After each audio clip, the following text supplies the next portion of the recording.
ready to fight. Standing tall, doing what's right. Shining truth like a firelight. Daddy's wisdom running deep taught me promises I gotta keep. Breaking chains, leaving pain behind. Calling out the crooked kind. Oh, the truth cuts through the lies. No more secrets in disguise. Second chances, they wear thin. Spawn trooper rides again. Ain't no fear when I'm around. Justice stands on solid ground. One last chance to make it right, or face the reckoning tonight.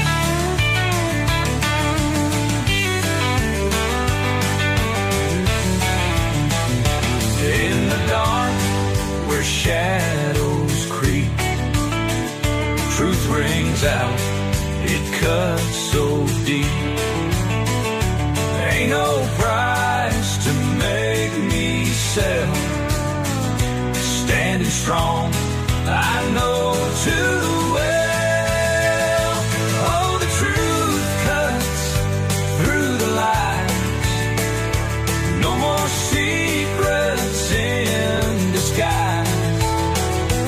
Second chances, they wear thin. Spawn trooper rides again.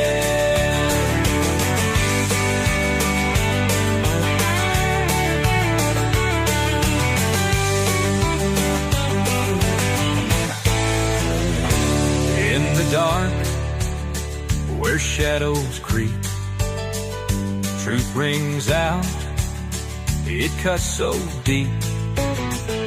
Ain't no price to make me sell. Standing strong, I know too well. Oh, the truth cuts through the lies. No more secrets in disguise. Second chances, they wear thin. Spawn trooper rides again.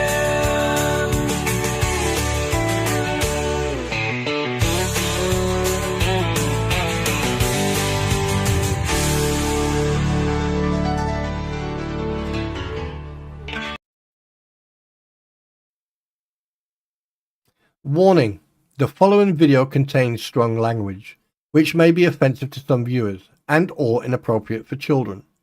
The content within this video is intended for mature audiences only. Thank you for your attention.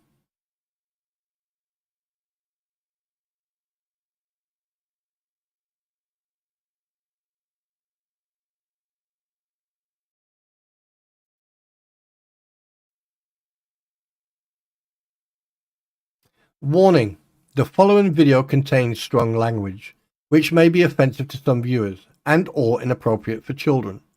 The content within this video is intended for mature audiences only. Thank you for your attention.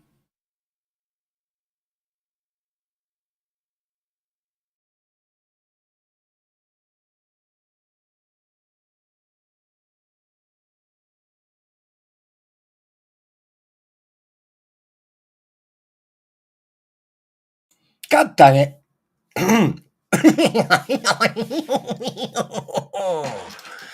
Well, good morning, good afternoon, and good evening to everybody. Welcome to the stream yet again, another installment in the Wolfstein. Right.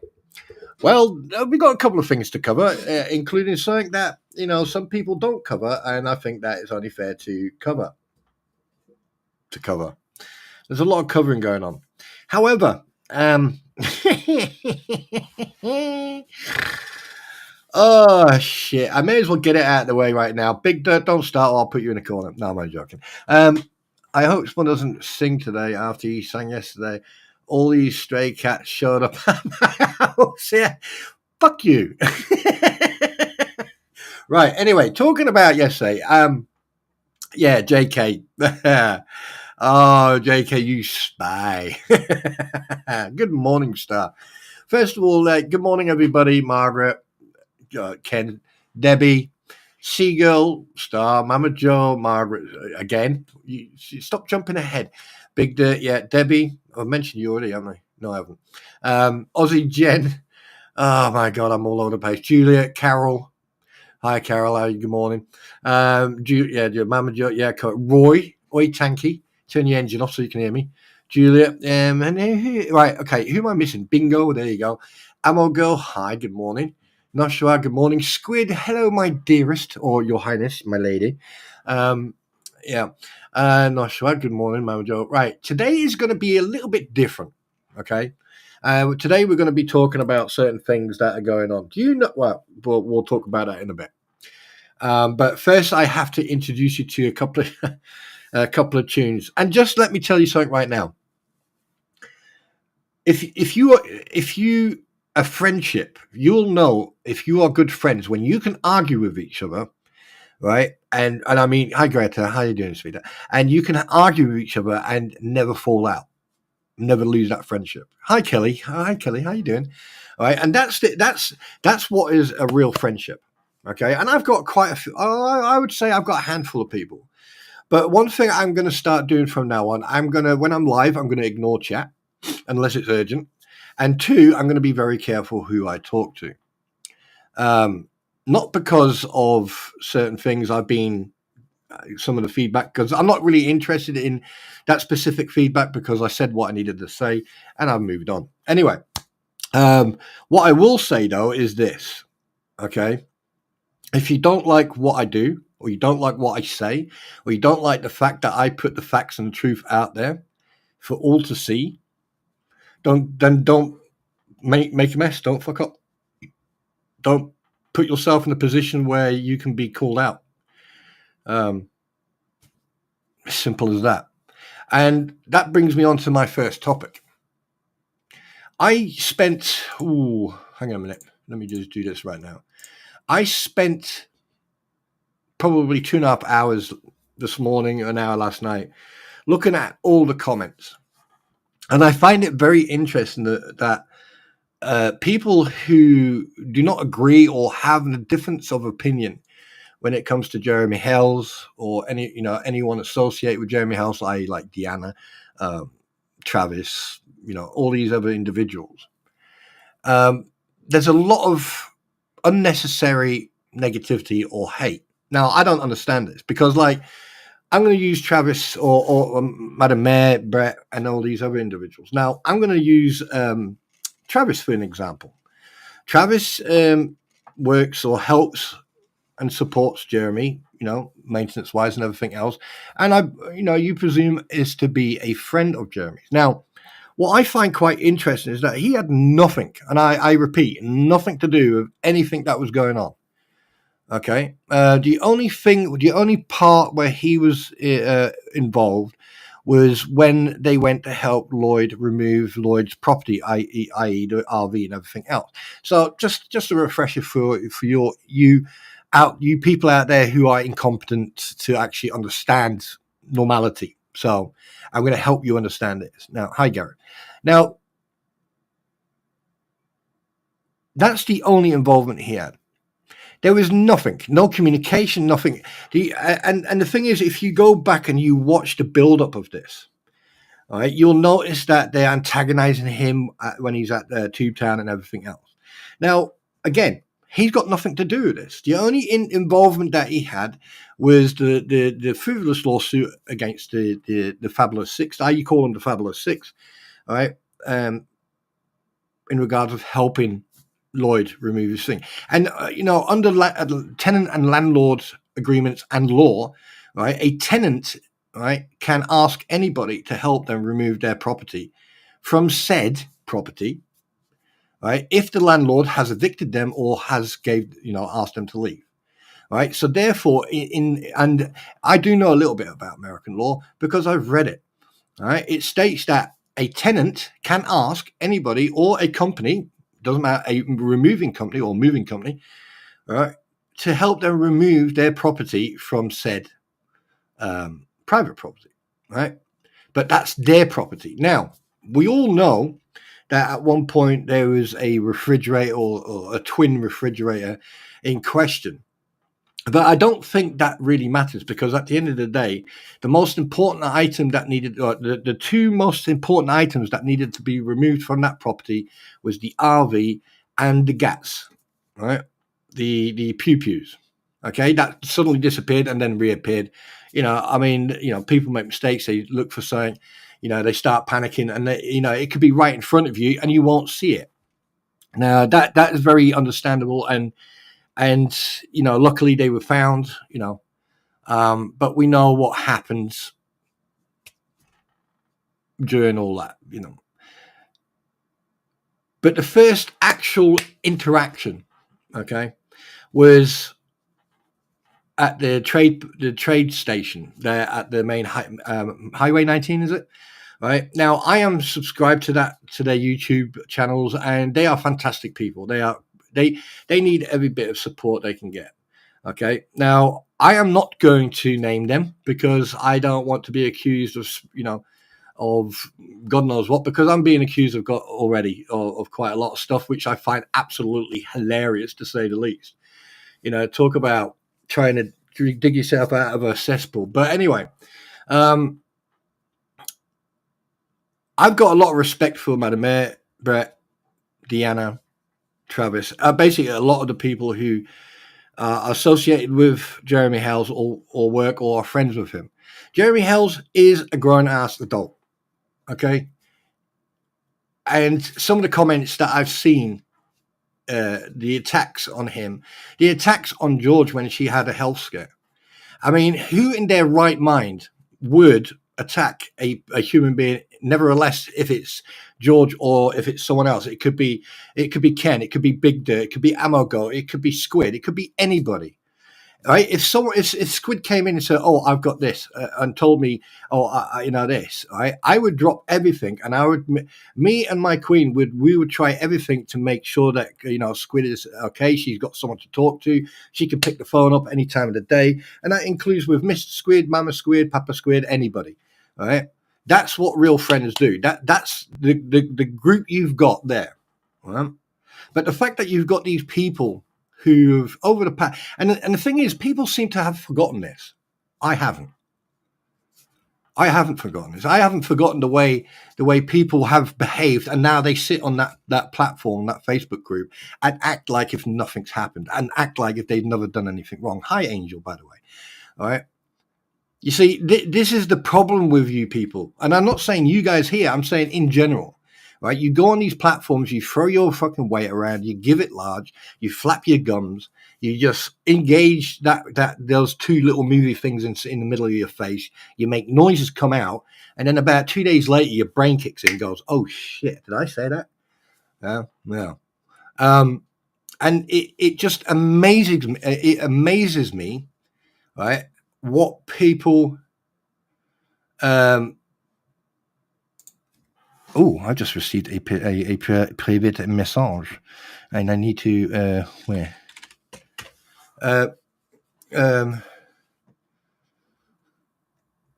Please hold. Your call's important to me. I've missed something. Where have I missed it?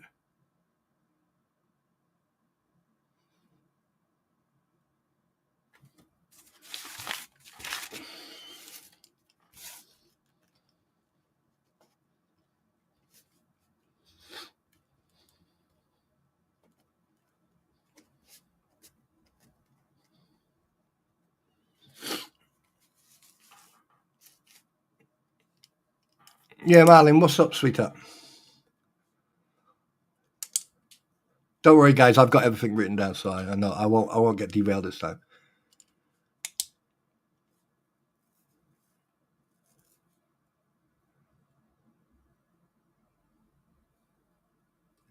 Anyway,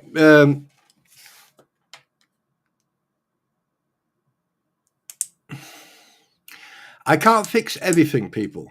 Right? I can, if I can give advice, I'll give advice. But if I don't know what to do in a circumstance, especially in different countries, I can't. But Marlin, what is up?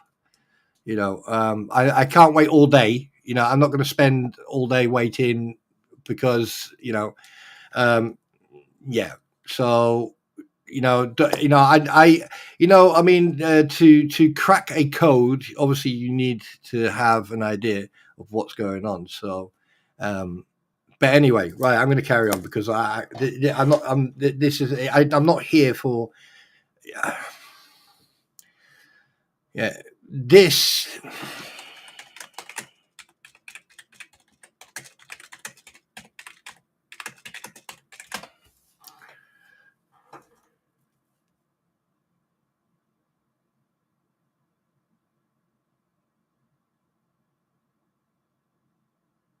Malin, I'm not. Why do you? I mean, with all due respect, sweetheart, why would you want to talk to me privately about this case when the whole world knows about it?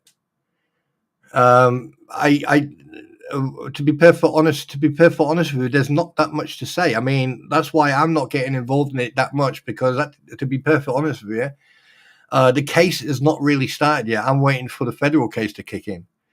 And until the federal case kicks in, that's it. I'm just going to give my opinion about the behavior of the people who are behaving like absolute japsticks. So when it comes to the frivolous case and the thumbnail case, I don't really care about those cases because they were frivolous from the get go.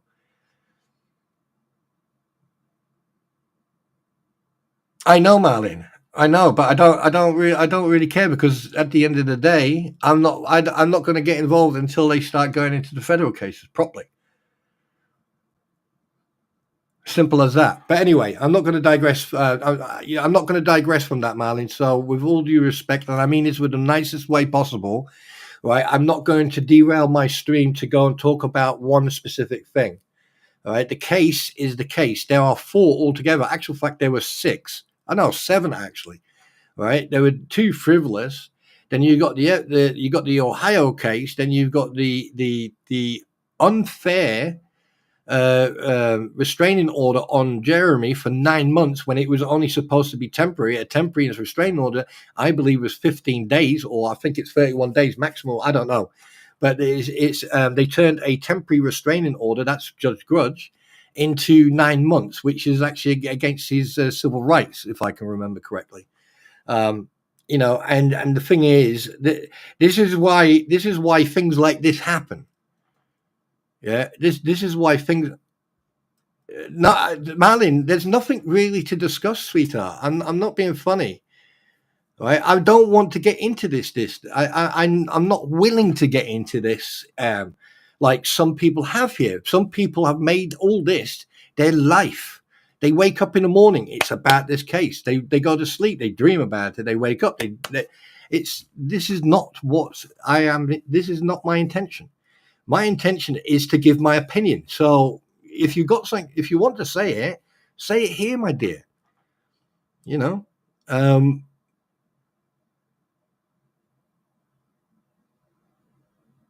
no.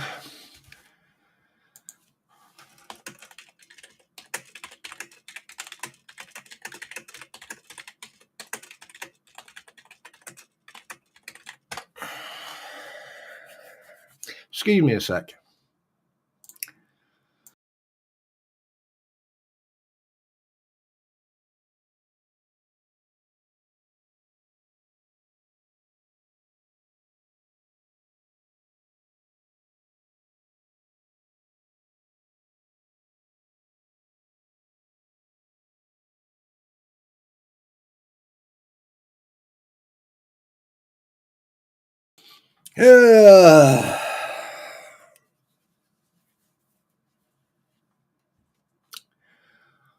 Oh, fuck it. Fuck it.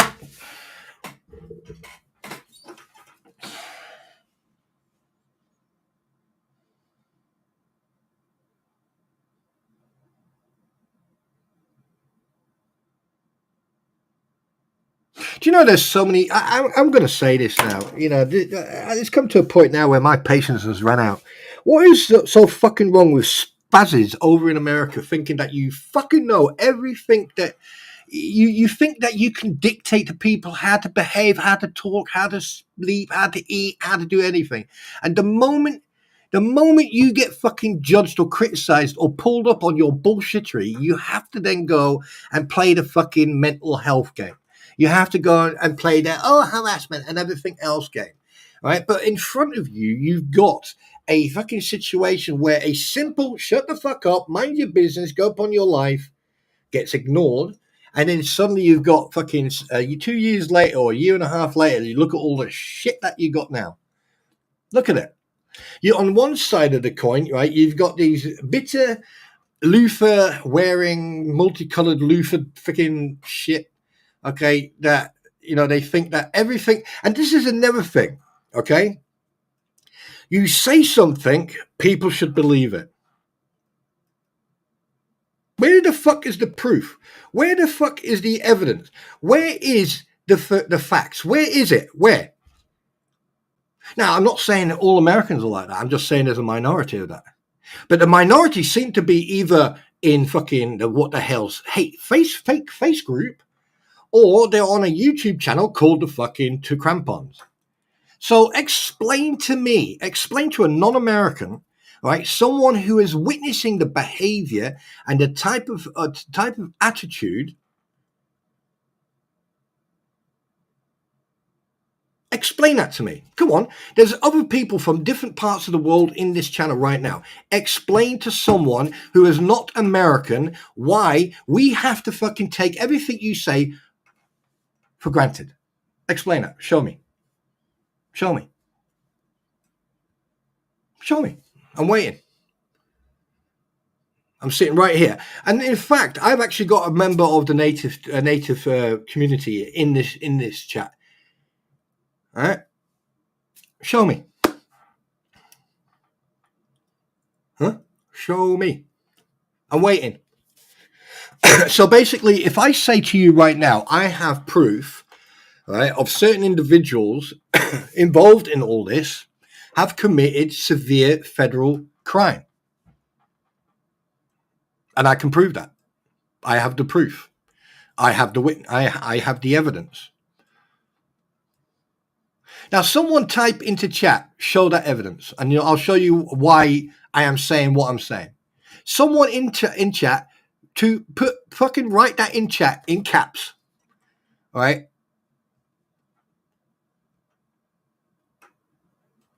Right. No, I mean, I'm not fucking joking, Nashua. All right. The joke is gone.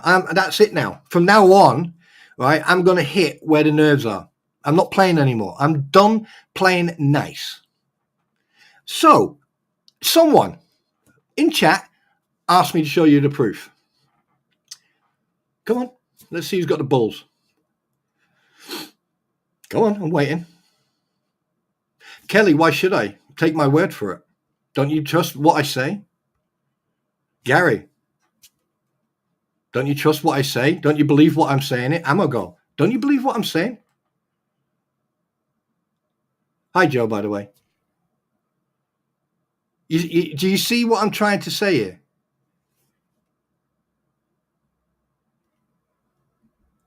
Oh, I'm not getting emotionally invested. I'm just getting sick and tired. Kathy, I'm not getting emotionally invested. I am just getting so sick and tired of people not listening, not doing their own research, not paying attention.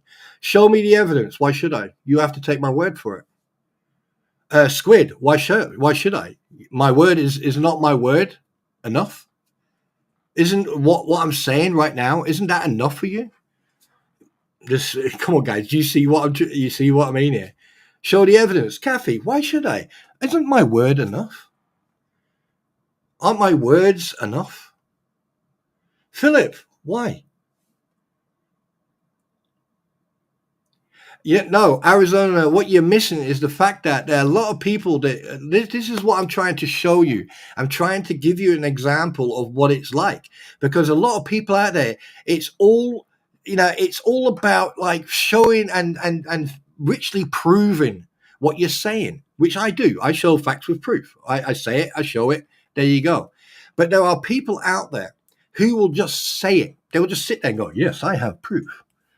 And then when someone says show it, they go, why, don't you trust what I say? Don't you take my word for it? But people do. And that is what's causing a lot of these issues. Now, Marlon, I know, sweetheart, I know you want to talk to me about the case, and I get it. This is not about you. This is about the fact that there are people out there going on Facebook, attacking all these other individuals for what? Because they said something that you didn't agree with, and then when you don't agree with it, and they respond and they laugh at you. Most of the time, I turn around and I go, "Oh, you're very entertaining, but I'm bored now. I'm going to move on to someone else." Actually, wait a minute. DOI from yesterday talked about paint chips and so on. Yes. Now go to our Nevada judges. There's a short clip about a lawyer listening to that clip and put BBB, etc. I think bad lawyers are due. I mean, to be honest with you, I think everyone these days uses Google or freaking YouTube to get either some training or something like that. All right. Now the thing is, Marlon, you're in Sweden. I'm in the UK. We got people from Germany. We got people from France. I think we had someone from the Middle East at one point. We've got a lot of Canadians, a lot of Americans, and stuff like that. So basically everyone has a different insight and a different understanding of what's going on. Not a lot of people have the actual knowledge or the factor based of American law, and the fact that the American law changes every time into different states, because you got local law, you got state law, well, local law, state law, and then you got federal law. And then you got fucking other laws, and then you got your own personal law. You got plus they've got their amendments over there, which they abuse and use. You've got auditors who think they can do anything they like, but they don't realize that when you stick a camera in the personal space, that 1.5 foot, the length of your arm is your personal space. People don't understand that. There's a difference between sticking a camera in someone's face, but being it from a distance. But when you're actually in that personal space. Now, I can point at least a half a dozen people who actually we go and watch and listen to and everything else. I can point out at least a half a dozen people who've abused and used everything they can to get the views, to choose, and the money. I don't care. I'm not here for that. I want the truth, I want the facts, and I want the evidence. And that's it. I don't care about people's personal opinions. I don't care about people's feelings. I don't care if you go walking around in a dress made of labels. I don't care. All I care about is from right and from fucking wrong. And if the right and wrong, right, are so mixed up that people can't even distinguish the difference between yes and no, right and wrong, day and night, then you don't deserve to be anywhere near this situation. Because this situation is overwhelming you to a point where you are being completely incompetent. And the best place to see that is on that fake Facebook group. This is why I've been saying over the last few weeks, post anonymously, because if you post anonymously, it takes away the power of all these hate people, all the people who want to attack people on a personal level. Because I'll tell you one thing, if they were standing in front of you, they would not be doing that. People act differently on the internet. The interwebs is a cesspool. Now, I'm going to contradict myself a little bit here. There are times when you can actually come across people who are very nice, who are very friendly, very supportive. Hi, Devil Dog. Right? And here's the problem, though. Even though you can be friends with people and you can be really good friends with people, it doesn't mean that you can fucking trust them. There are people out there that I know for a fact like to press buttons. They like to press buttons. So they'll drop something there. They'll point something out. They'll blame someone else. And it goes in full circle. If people here, let me tell you something right now, people who communicate with me publicly, privately, whatever, if you think I am so fucking naive not to realize what's going on,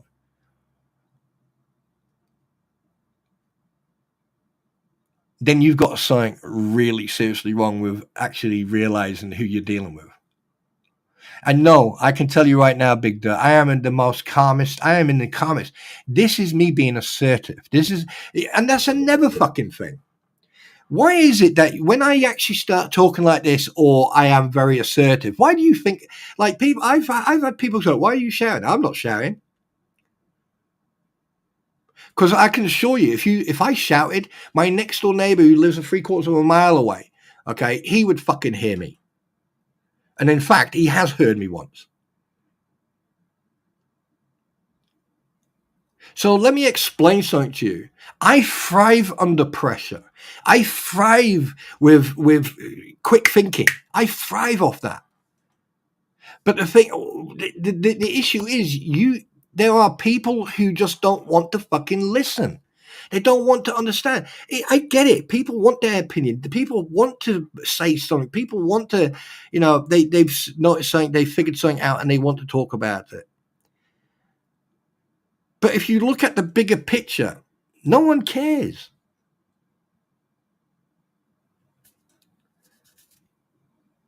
Take care, Devil Dog. Good to see you.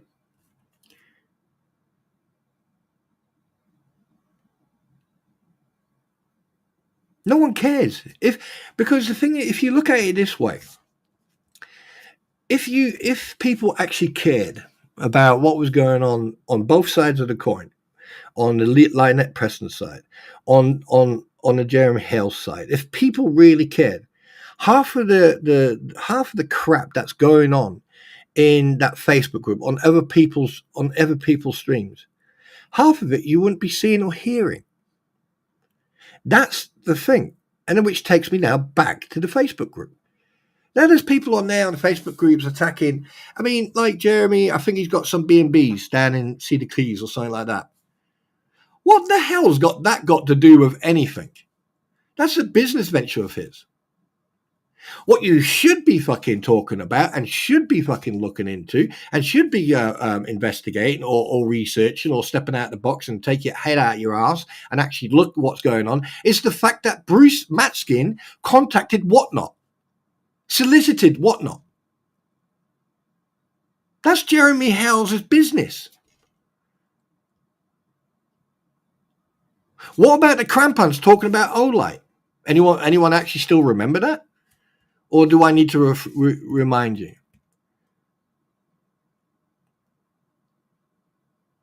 Ritzy bitch. Yeah, you snob. Right? But this is my whole point. People will only read and listen to what they want to read and listen. They don't look at the bigger picture.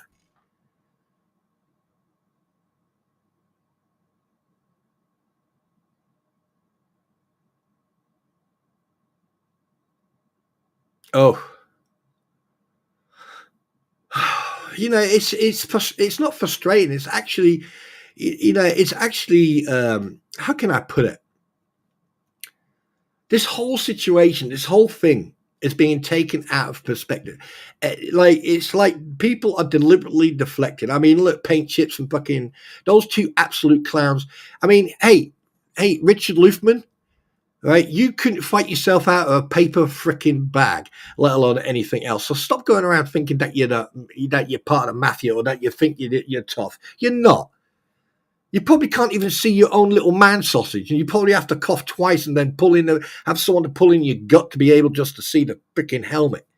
So shut up, you absolute prat.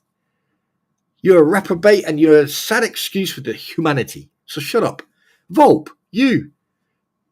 Instead of flapping your gums and letting noises come out of that hole they call a mouth, why don't you just turn everything off and actually go and get on a program to put on some weight and actually, get out of your house because you look like freaking Fester from the Addams Family. Right? I mean, seriously. Yeah? And Crampons, seriously. I mean, like, what? I mean, guys, come on. And then you've got freaking Doucheboy. Right? If do you know what? With the nose you've got and the mouth, right? I swear to God, yeah, you could richly give head and cut open a jar of potatoes just doing that same thing, just by opening your mouth. And what Tamara sees in you is beyond me. But then again, she's Armenian. She probably doesn't know American. So there you go. You know. And by the way, Tamara, you know the international sign for help me? Do it. Blink twice if you need any help. And here's another thing. All right.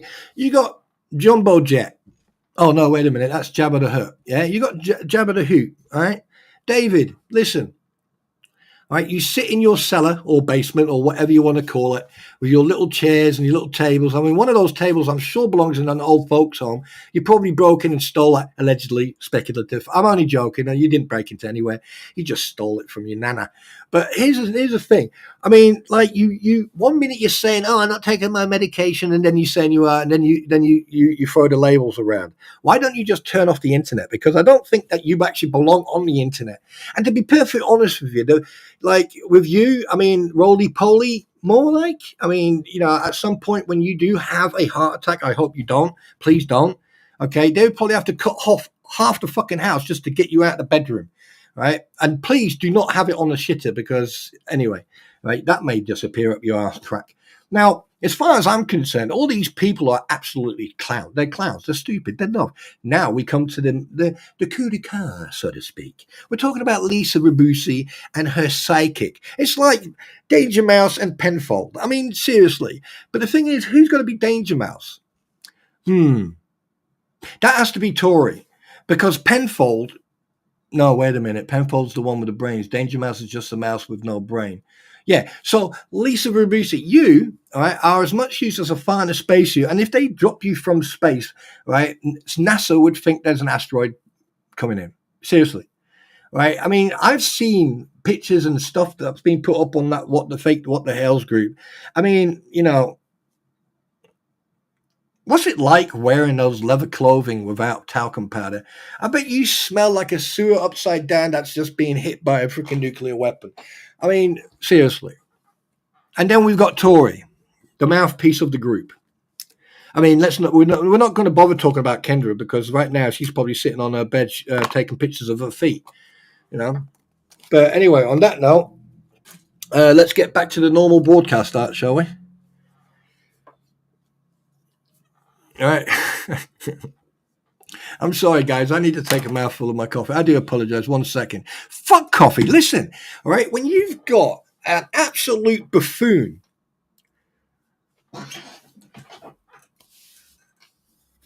who says, "Oh, you know, I freaking, I don't know what you call it. I forgot. My brain is going at 200 miles an hour with all these fucking short line jokes." And here's the thing.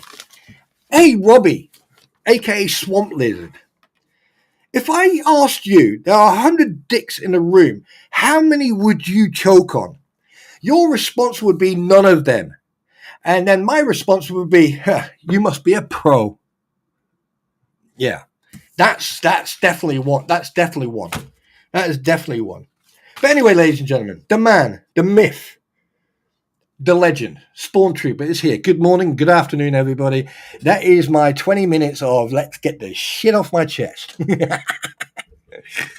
Yes. And by the way, crampons. When's the next grift coming? Because I would like to put my name on the list for 2 stream decks, a muffler for my C-Class Mercedes, and probably a book and jokes, especially the Irish version. All right, Angel, take care. You don't want my voice being heard in. I love you too, Marley. Yeah, I don't think that bank would want to hear me. No. Put your hands up. It's a bank robbery. You what? Can you imagine that? You're on loudspeaker, and it's like, hands up. This is a bank robbery. Give me your money or your life. Yeah. I mean, what do you expect from me? All right. How many people have tried to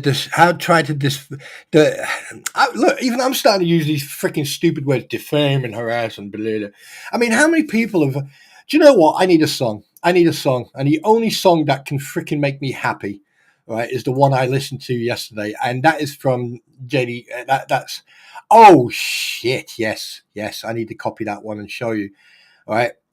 Actual fact, you know what? Let me do that now. Let me hang on a minute. Let me just fucking do this right now. All right. And while we're at it with these freaking crampons, yeah. Like, I mean, seriously, yeah.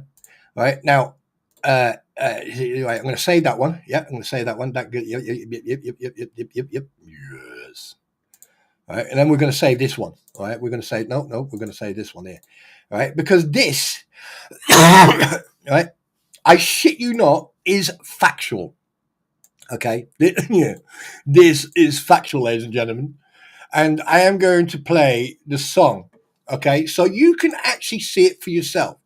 So I would just say, like, I just want a big shout out for JK Films and DJ Rattis, all right, for the fantastic tunes. But ladies and gentlemen, you are now going to have some fun. So sit back, hold on, buckle up, and stand by for the absolute fucking... You ready for this? You ready for this? Here we go. Oh, wait. Play, you twat. Play.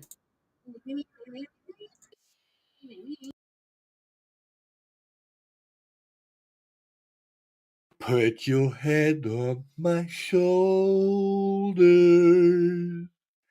Buddy, buddy, baby.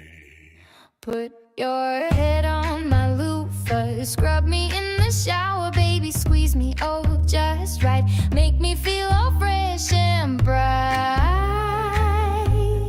Put that soap into my loofah. Won't you lather up, baby? Just a bubbly night. Maybe you and I will scrub in love. People say that suds are fun and cleaning's not a sin. If there's some grime, we'll beat it in time. Rinse it down the drain again. Put your loofah on my shoulder. Call me Ladies and gentlemen, presenting to you from the crampons, Jayk.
Put your head on my shoulder. Buddy, buddy, baby. Put your head on my loofah. Scrub me in the shower. Ladies and gentlemen, let's congratulate the crampons on Put that soap into my loofah. Won't you lather up, baby? Just a bubbly night, maybe. You and I will scrub in love.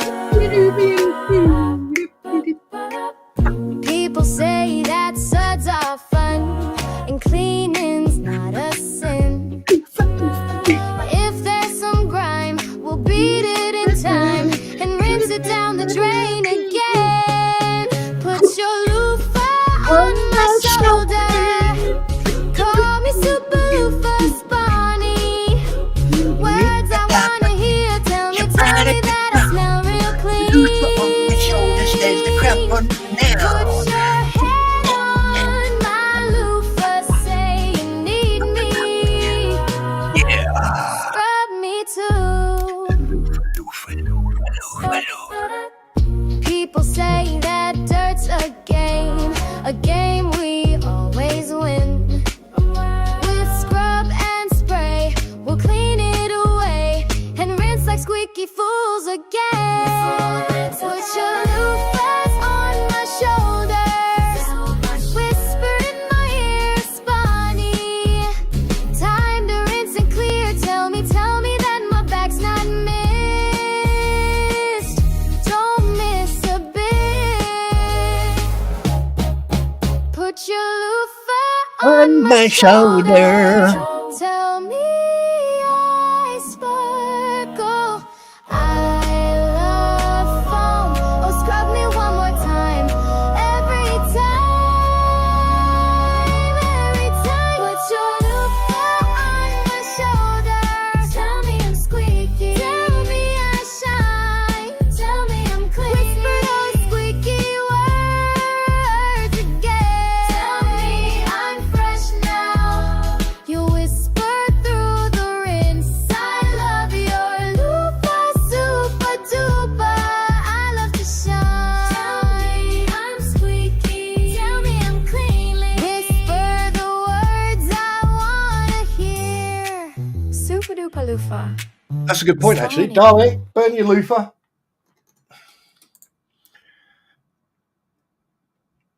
That's fact. That is fact. All loofahs in this household will be destroyed at 0700 hours tomorrow morning. In the ceremonial burning. Yes. So, anyway. Good morning, darlings. Welcome to the actual nut house. I told you were going to have fun, and that within the first 50 minutes of...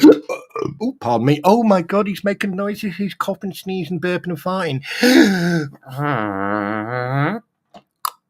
Yeah. Anyway, so I hope you enjoyed that. And by the way, you can blame all the girls in here, and especially Lisa, Aussie, fucking Noshua, Aussie. Do you know what? Just blame them all.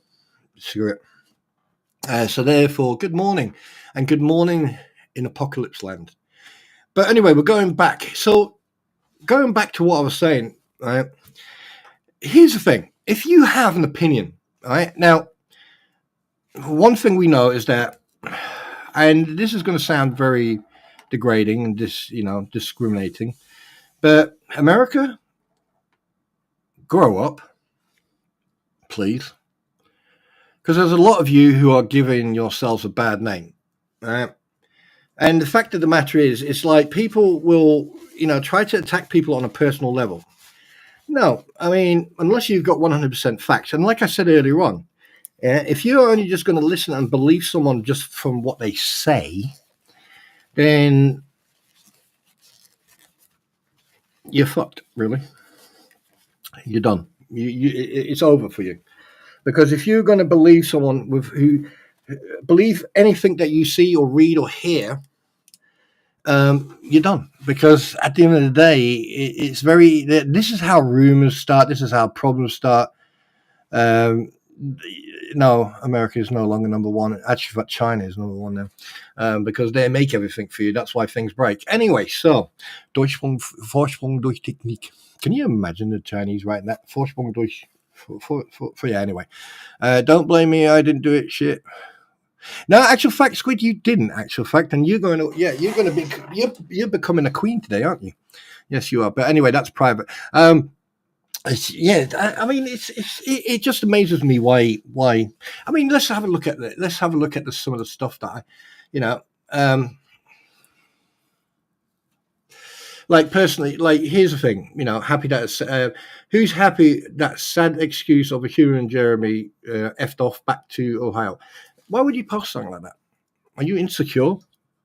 I mean, we already know that anyone who posts anonymously are spineless, gutless, and don't have to be listened to, and you should ignore these type of things. And I find something very, very interesting as well. It's probably always the same. It's probably always the same people. I mean, like, it's really strange, you know. Like, let's go for the clown, Jeebus, aka Pizza and Dr. Pepperman, right? Mr. Stu Moran, yeah, he's a skinny fucker who likes, you know, he likes Pokemon cards and stuff like that. You know, bless his cotton socks. He's got his own YouTube channel, you know. But you know, he's gone quiet again. Oh, I wonder, is he in Facebook jail, or you know, is he in jail, or you know, has he just realized that like no one cares? I mean, that's one point. And then you've got other people. I mean, like, I get it. You know, people are coming back and, you know, and the moment they come back, they're attacking Jeremy. Why? What is it? What is it? Let's take a little survey here. What would it have been if it had been the other way around? What would people be saying if it had been the other way around? And considering that, like, we already know that Jeremy and George are quite professional and they go, you know, they do their thing, you know, it's their business, their livelihood and everything else. All right. Obviously, the whole thing that's been going on, right, wouldn't have turned into what it's turned into now. I mean, look how many people actually cover this whole thing. I mean, like, as soon as I realized that the frivolous court case and the other two court cases were going to be dropped, that's why I just went, bored now. I'm just going to make my own opinion up. All right, I'm going to make my opinion up. I'm going to read stuff. I'm going to look. I'm going to go, yeah, you're an idiot, and then say it. And that's what I've been doing. Even doing that, people don't like, because they think I don't know about American law. I don't know about humanity itself. They do think that I don't know about how the behavior of some people. You know, I mean, here's the thing: if you don't like what I say, or you don't like what I do, or you know anything else, fuck off. No one's forcing you to listen to what I say. I don't know. I don't care. If I don't want to listen to someone, I won't listen to someone. You know. But the fact that, like, people will attack and belittle and say things that you would never say anywhere else. Anywhere, you wouldn't go into a shop and say it. You wouldn't go into your parents or into your family's house and say it. You wouldn't behave like that in front of other people. You know why? Because you know if you did behave like that, they would disown you, or they would go, nope, we don't want anything associated. We don't want to be associated to that idiot. No, you are the one who create the pushbacks, and we've seen that. I've seen it. I've seen it with a lot of people. And I find it quite entertaining, actually, because a lot of people are hypocrites as well. They'll say one thing, but they'll do the complete opposite. That's a normal routine. You know, when people get caught out in their own bullshit, they'll either run and hide or fabricate, or I don't care. But on this Facebook group, because a lot of people haven't really discussed it on this Facebook group, right? You'll see people posting anonymously, and they'll be saying a lot of crap. Now, some like me, like today, I've posted 1, 2, 3. I posted 4 videos, a little bit of sarcasm, a little bit of entertainment, and some messages, all right, to people, you know, who deserve that message, and other people, you know, and that's the way I am. Now, some people, like, perfect example, Ken hasn't been to the Facebook group, so this is beneficial for him or for her or for them, or, you know, it doesn't matter. But here's the thing. there's definitely someone there's people on there like an Australian lady, you know, who at the moment is having a handbag fight with Lisa Rabusi Miyagi. Now I'm still out debating about Miyagi. I'm a little bit confused. 1 minute, like, you know, the head's up the arse, and next minute they're fighting like 2 little chicks. All right, now. But there's other people like Ed Lang. Ed Lang, I mean, that guy, I'm just going to call him a humanoid because I can't really, yeah. Yeah, I know, Big Dirt. I figured that one out when I first met you. No, but the thing is, when it comes to Ed Lang, he likes to post anonymously. And ever since he got ridiculed and got the shit thrown back at him, right, he started posting anonymously. And the thing is, there are 3 people or 4 people who will post anonymously, and when they do post, the mistake they do is they use AI to write their stuff. Because, like, if you look at some of the anonymous posts and you look how when they write, you'll see these lines, and what you will find is that those lines are there. They're like gap stops for the AI. So basically, it's like, stop. Hi, how you doing? Stop. Want to be home? Stop. I'll be there at 4:00. Stop. Stop. Right? That it's like there's a line, there's a gap, right? And the thing is, a lot of people seem to forget to remove them, and you can tell.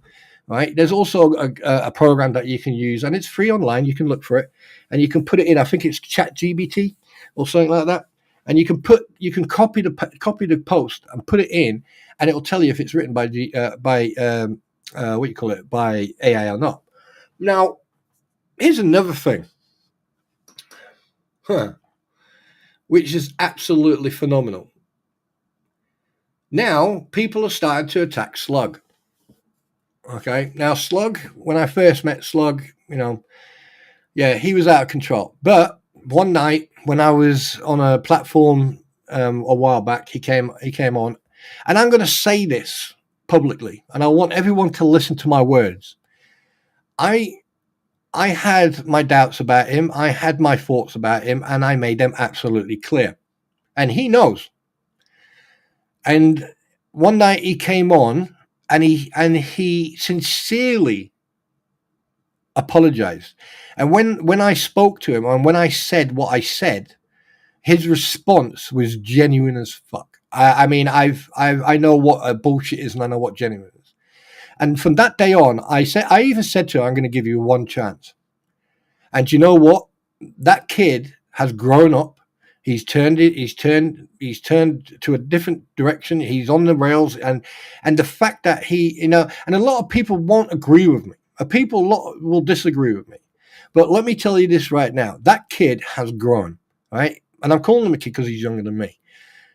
He is now he has completed his course. Yeah, he is now a full-fledged journalist, right? And he's actually stuck to it. That should send a signal out to people who have always turned around and degraded him and, said, hey, look, people can change. It's just like Zim. Zim has a criminal record. That's in the past. What happened in the past? If you can change and you can go forward doing good and be better, then you have every right to be respected and not judged on your past, but judged on your present and future action. Now, is that too much to ask? And then the thing is, there are people on that fucking Facebook group attacking him.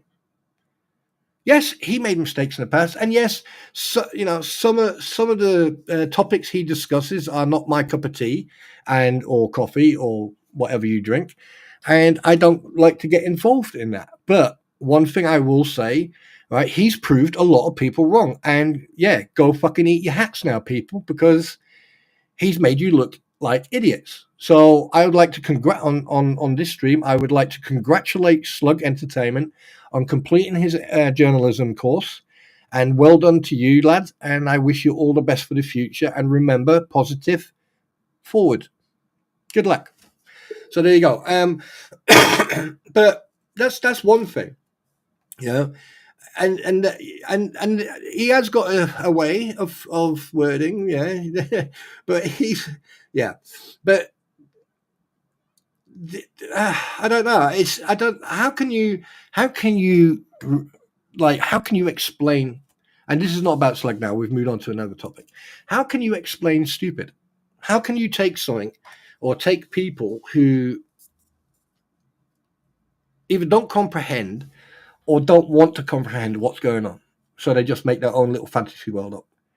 And then when you try to explain to them about, hey, look, no one's perfect, what happens? Yeah, what happens? All you have to do, right? All you have to do,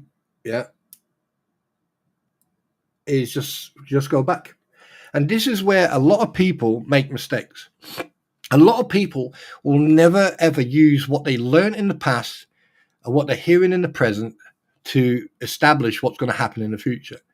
Right? I mean, there's people here who hide behind anonymous, and this is why. If you're going to post, right, in that hate, that they don't deserve to know who's posting.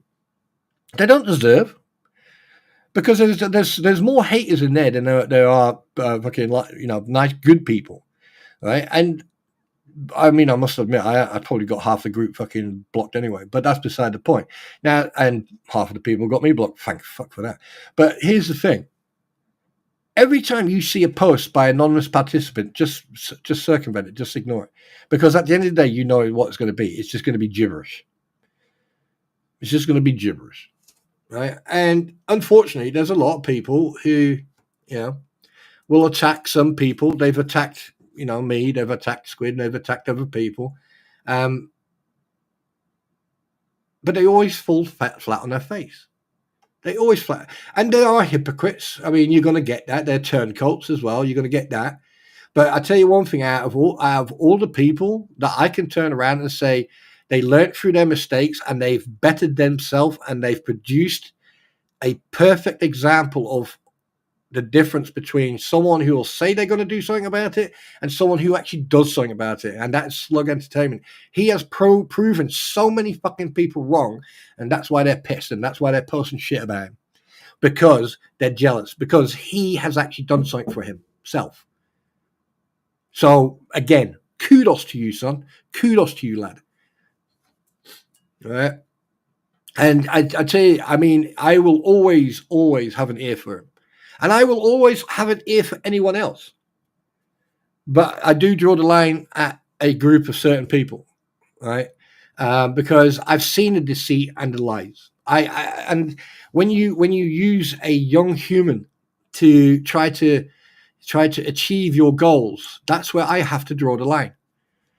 And, you know, being a father, being a parent, and I think there's quite a few parents in this chat right now will agree with me, is that a child, right, is innocent. They don't know what's going on. At that age, they don't even know why, you know, all they hear is someone with a loud voice.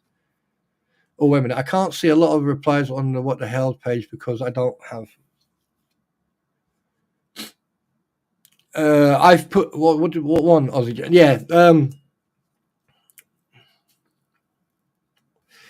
You know, and this is... I mean, like, what gets me, right? People will copy other people, and I can prove that. I can prove that by perfectly pointing out something that will make you fucking laugh. When I went and said, my voice and my likeness are my intellectual property, okay, and you can't copy. Now, that I deliberately did, because at the end of the day, I know it was going to get copied, and I know people were going to use it, right? If the thing is, it's when I'm serious about what I'm saying. But obviously, some people haven't still figured that one out yet. And lo and behold, what did the crampons do? What did they fucking do? They did exactly the same thing. So that means I know for a fact that they watch my streams, because they did exactly the same that I did. I must be making sense. Yes. And here's the thing. There's things that I don't know about American law, because obviously each state has different state. And here's another thing: if Noshua is still here, she's Native American, all right, and she can confirm this. Now the thing is, right, there are laws, you know, in a state, but when you go onto a reservation, a Native American reservation, Indian reservation, that's where U.S. law stops, and that's where native reservations law begins. They even have their own police force.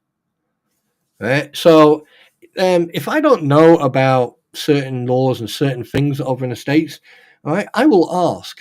And there's always someone, you know, and the thing is, when you take stuff that I say out of context and you try to and then change it to your own narrative or own rhetoric and narrative, then, you know, it's very easy for me to turn around and say, I'm not sure. What's the actual formal burial of a Native American?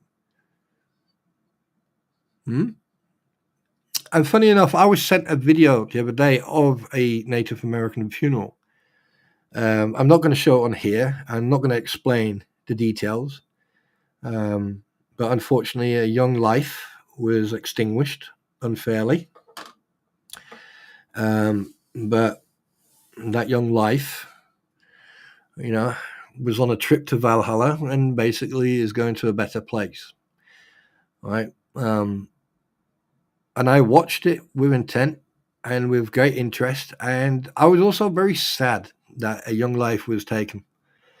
That's where I draw the line when people lie. When people lie about stuff, I watched that funeral from the beginning to the end, and I would like to thank the individual who sent me that. Because the individual's not here, I'm not going to name that person. If the person would be here, then I would obviously name that individual.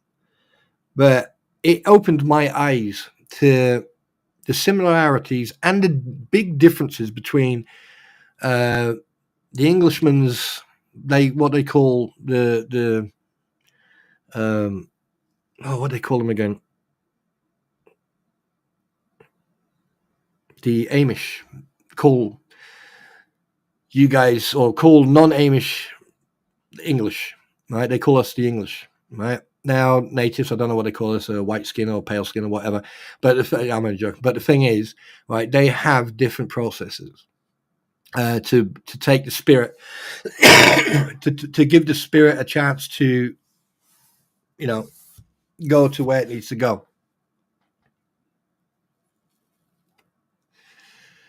And I had the pleasure of being explained the process of a funeral of a native by a Native American. And I was blessed with being able to sit there and listen to the process and everything else. And I'd like to thank that individual, and that individual is Nashua. So I would like to take a big, thank you for that. I do appreciate that. So that unfortunately, though, on the flip side of that, all right, puts a shitload of holes into stories and statements over the past year. I'm not going to touch it. None of my business. But I am grateful and thankful that I have been educated by a Native American, and not just by one, but a few people. I've even had the pleasure of talking to someone on Skype. Do you ever? When was it? About a month ago, I think it was. Who served, 18 years in the U.S. Air Force, and spent some of those years in U.S. Air Force Ramstein in Rheindahlen in Germany. And I had the pleasure of talking to him. And newsflash, ladies and gentlemen, ewoks and wookies and members of the jury, he was Native American. Was it Cherokee or Cherry? Sorry, with Ch. I can't remember the exact name, but yeah, he was Native American. And something else, okay, people...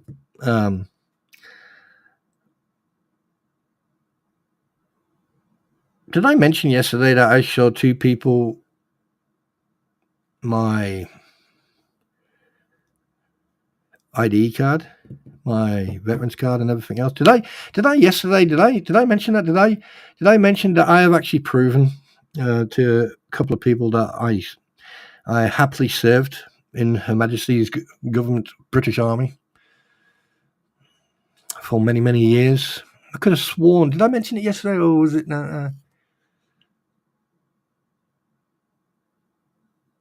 Yes, I'm not sure. I know. Did I mention it in my stream yesterday, or did I totally forget to mention that? And if I did totally forget to mention that, well, ladies and gentlemen, I took doubt away from a couple of individuals, and I think they were like, woof.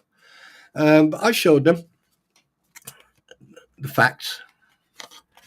Yeah. So that's that one out the window. What else was I going to say? Yeah. And also, here's another thing.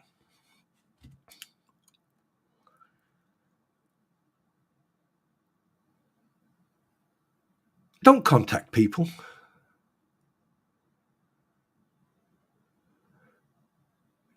don't contact people for no reason whatsoever. If they contact you and you don't want to talk to them, don't talk to them. You're not forced to. You don't need to. Okay? If you don't want communication with someone, you can ignore them, block them. I just ignore them. And if they do continue to contact you, just let them keep digging that hole. Because here's the thing, right? When you can prove that they've contacted you or they've done anything, you build a case. Yeah. You build a file. You take screenshots, you print them out, and you put them into that file. You also make sure that you take a screenshot of the method information, the date, the time, the code, everything. And on Facebook, by the way, ladies and gentlemen, what you can do, you can actually request a transcript of all messages and everything else. And what it does, it takes a while for it to do, depending on how long you want it from when. And then what it does, it'll send you a PDF file, or it'll send you a file. I think it's a file. You don't unzip it. And it will have the messages. It will have every single thing in there. So if someone deletes anything, after you've got that, received that message booklet from Facebook, all right, what it'll do, that's it, right? You can't delete anything. You can't add anything. You can't do it. It's just basically a copy of your message. If someone then goes back and then deletes something or anything else, right, it may be gone on the message on Facebook, but it won't be gone in that download, that transcript, right? And it will have every single thing on there. It will even have your personal information on there as well, right? Your name, but it won't have your email, right? But it will have your full name, right, as it's seen on Facebook. Now, when you download that, right, it gives you everything. GIFs, videos, messages, everything, right? So basically everything you see in that DM box is what you'll get. The pictures, the screen, basically everything, right? And then you add that to your file. And then basically you just build up a case. And then you just wait.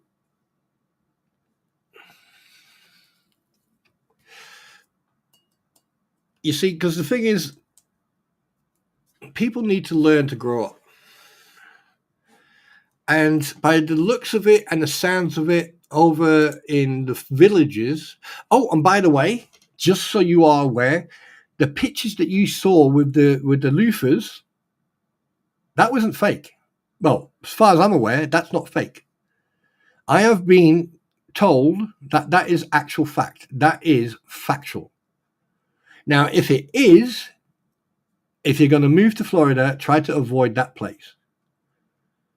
Right? Because there'll be people walking around dripping. Yeah?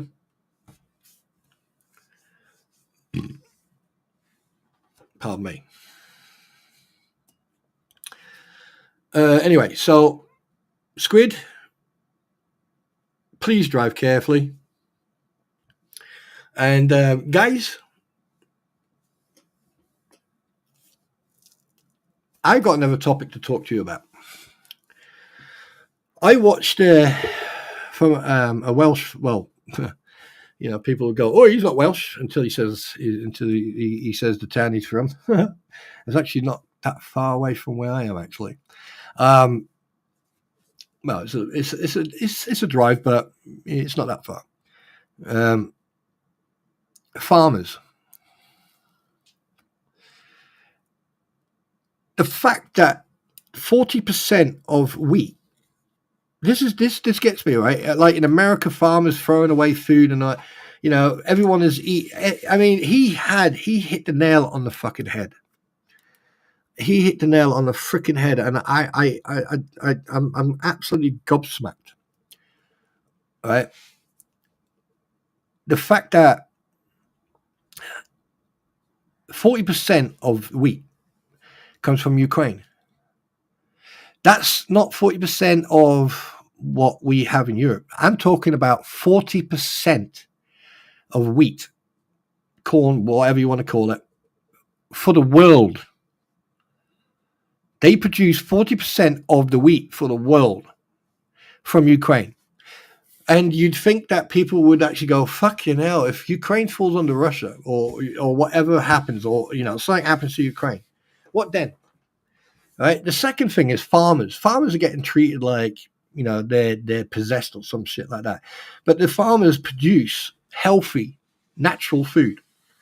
And over in the States, when was it, a few years back, didn't they ritually destroyed large acres of farms? Let me see if I can find that actual that message. I'm not sure if it's where is it? I'm not sure if it's hang on a minute. Let me see if I can. 1 second. Let me just before we go.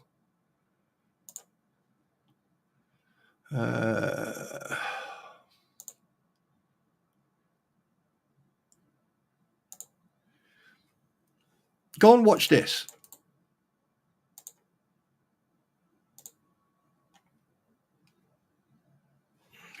Go and watch that reel. Go and watch it.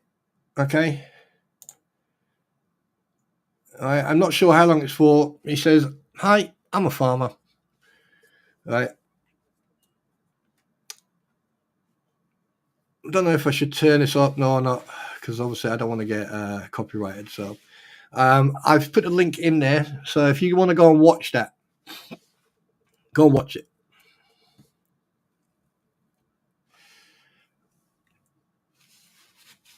All right, go and watch it.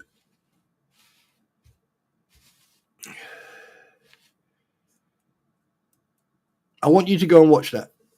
In fact, you know what? Fuck it. So, last year, if I was going to buy fertiliser, artificial fertiliser, let's not... Let me see if I can play it. From a different angle, because you're going to need me or one of my colleagues every single day. I'm a farmer. I produce food. And we are in dire straits, believe it or not. But we can build a better Britain on our bellies. And we have to start to look forward. I'm going to give you a few examples. You've had the H's, you've had the P's. Whoops. I'm going for the F's.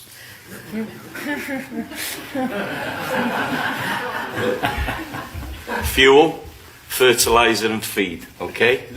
Just in case you thought it was something else. So,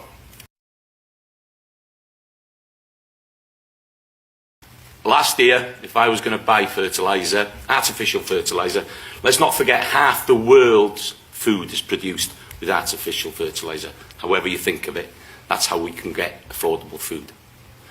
I was paying £240 a tonne. If I want to buy that same product now, it's 1,400.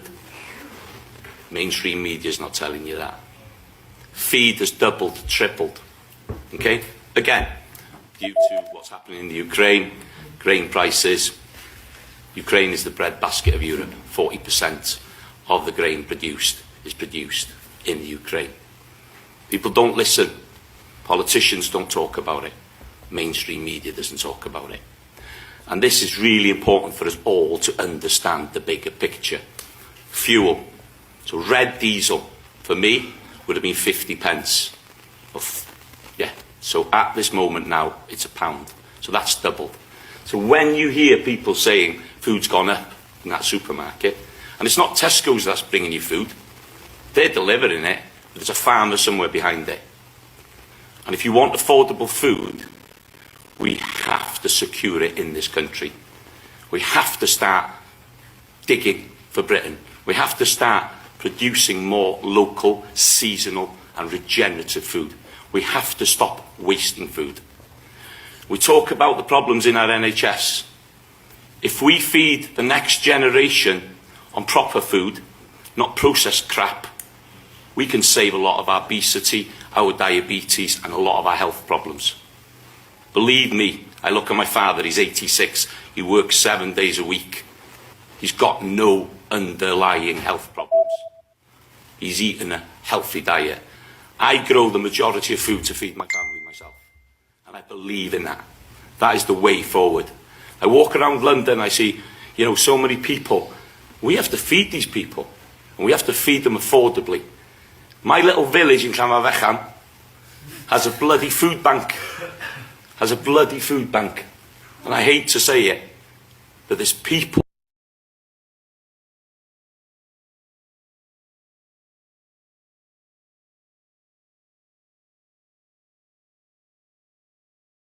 I'm going to come from a different angle, because you're going to need me or one of my colleagues every single day. I'm the farmer. I produce food. And we are in dire straits, believe it or not. But we can build a better Britain on our bellies. And we have to start to look forward. I'm going to give you a few examples. You've had the H's. There you go. That's just here in the UK. Now, just imagine the sizes of the farms in the United States, or in Canada, or in Europe, or anywhere around the world. Just imagine, right? People start eating healthier, right? Let's give you an example. Good morning. Hi, Tammy. Let me give you an example. Before or during the First World War, obviously things went to food stamps and stuff like that. And there was rationing. It took the UK approximately 8 years to get back to normality, to normal food. But even in them days, you know, when you had dinner on the table, when dinner was put on the table, you ate everything on that plate, even if you didn't like it. In the 60s, the same thing. Things started getting more modernized. The restaurants started popping up, you know, different cuisines from around the world. You know, you got Indian, you got Asian, you've got Arabian, you've got Persian. I mean, so many different types of foods were starting to come out. In the 70s and 80s, obviously, fast food started popping up. In America, I think McDonald's, was it 60s, 50s, or 60s, popped up, you know, and then fast food, and then people thought, well, I mean, it's quicker, you know, I can have a quick snack while I'm at work or out on town, and you know, when I get home, I'll just have a snack. And then obviously all the Coca-Cola and drinks and fizzy drinks and stuff. And then in the 90s, 90% of the people were going fast foods and healthy food. You know, people wouldn't eat greens. And then at one point, the medical services, statistics, the surveys and statistics, they were saying people are way unhealthier than they were around the same time of the turn of the century, 19th century, right? You know, in them days between 19th century and 1920, right, people struggled. So you got 1990s. How the hell can people struggle, right? Especially with the health. And then that's where things started getting. And obviously when people start getting diabetes and different illnesses because of lack of food or lack of greens and stuff like that, or using chemicals on food sources and shit, it then turns into a shit fest. And now look where we are now. Look where we are now. And it's only a matter of time. And here's my question: do you think the generation of today will be able to survive when they get to the point where we are today?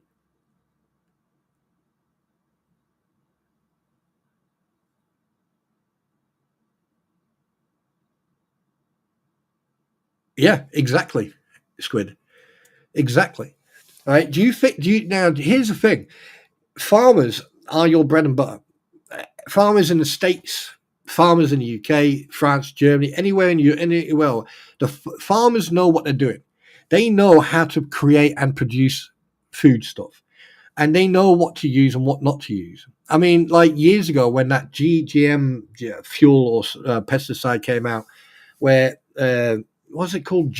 I can't remember what it's called, but a lot of farmers refused to use it. Years before that, you had foot and mouth. You had the mad cow's disease, and a lot of countries refused to eat beef, not just from the UK, but also from America, from Argentina. Argentina was a big source of steak.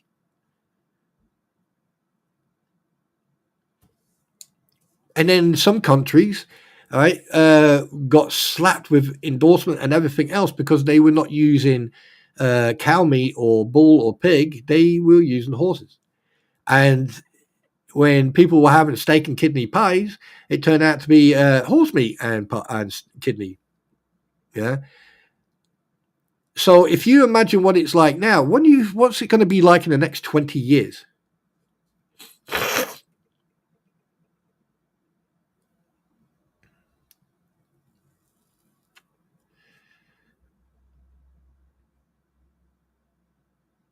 Hi, Steve. How you doing? Juliet is 20 years old and picked on her. What the fuck? What? I'll come back to that. So just imagine 40%, and I do apologize, I actually got that wrong. It wasn't the world, it was Europe. All right, 40% of Europe's wheat, corn, whatever. Now it makes a little bit of sense. Now we know what the agenda is about that conflict. And I hope that conflict stops because there are too many innocent people are losing their lives. All right. But we're not going to go into that. I don't want to discuss that. But one thing I do want to say, people, is like when next time you go shopping, don't go into a superstore. Go to a market. Go to a fresh produce market. You know, if you have to get up at 2:00 in the morning and drive all the way down to the fish market, then get up and drive down to that fish market. Get yourself some healthy fish. Get yourself some healthy vegetables, fruit, stuff like that. Right? Milk. Go straight to a farm and get fresh milk.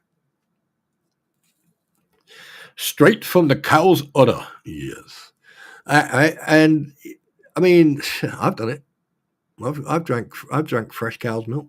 I mean, the farmer put it through a filter, you know, a little strainer, and then I drank it, and it was warm, and it was bloody beautiful. Yeah. So, yeah, God, that's a rabbit hole that, you know, I'd rather sit together with Squid and talk about the NTSB stuff then, because those rabbit holes, I've sort of got an idea what's going on. But this one here is, you know, I eat healthy. Yes, I smoke, and I am in the process of cutting down. Right.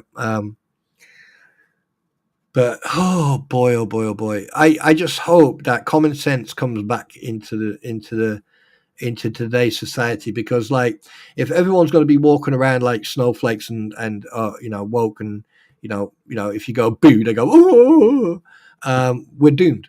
We're absolutely doomed. I mean, in America, I mean, I don't know if any of the Americans here would like to pipe up, or you know, in America, I saw reports about the what was it? I don't know if it was corn but there was a farmer. He had a freaking large amount of corn, and he had to destroy it. There was another farm that they had. I think it was. What was it? Watermelons, or I can't remember. Cauliflower or something like that. Had to destroy it. Another guy, he had livestock. And because obviously the government subsidies or whatever, you know, he literally had to sell them off at the cheapest price and lost hundreds of thousands of dollars. You know, I don't see anyone posting that about the Facebook groups. You know, but like, I mean, the perfect example, Jeremy has chickens and ducks, you know, and he's got other wildlife. You know, I know people who've got ducks, who've got what do you call them, goats and fucking chickens and, you know, stuff like that. And chickens lay eggs, yeah. And the thing is, it's like you can. That means if you got some really good chickens and you look after them, you know, they'll be laying some decent eggs, right? And then, yeah, I know in Australia as well. Everywhere around the world, it seems that when it comes to farmers, they're the last thing you need to listen to. But they're the ones who actually produce all the food sources. You know, and they're the ones who were like, say, they will refuse to use pesticides or different types of, you know, stuff and let things grow naturally. I mean, they've been demonstrations over in France, over in Germany, in Belgium, in Holland, in UK, in Scotland, here in Wales, everywhere in Europe. people are starting to get sick and tired. The farmers are getting sick and tired because they're getting ripped off. And while they're getting ripped off, they're getting punished by the prices being twice, 3 times as high. And a goose is good. Yeah. But anyway, I don't want to fall into that. I don't want to go down into that rabbit hole. So guys, go and get your drinks, your beverages. And I hope that you're enjoying this stream. Believe it or not, quite a lot that I want to cover, I've already covered. But, you know, and Marlene, my darling, you know, you are the most sweetest lady. And I know that you care. And I know that you care about this case and everything else. And I hope that you did not take offense because, you know, I don't really care that much about the beginning of all this anymore because it's irrelevant. And people need to stop living in the past. You need to live in the future. You need to look at the bigger picture about Deuce Boy, about all these idiots, who are part of this anti what the hell's ecosystem. They're the ones you need to concentrate on. And Marlene, I love you to bits. Great ammo girl, Mary, everyone. No, sure, I love you guys. Right, you guys are basically my inspiration of being here. Now, sometimes I get pissed off. Yes. Sometimes you guys deliberately fucking derail me. Okay, I'll let you have that one. All right, but at the same time, okay, yeah. There is no way on this planet that I am not going to say what I need to say.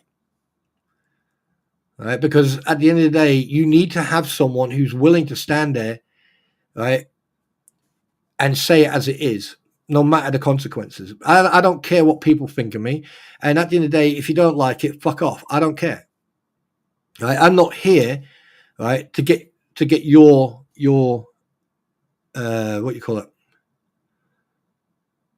I'm not here to beg for your whatever. I'm here because I want to be here.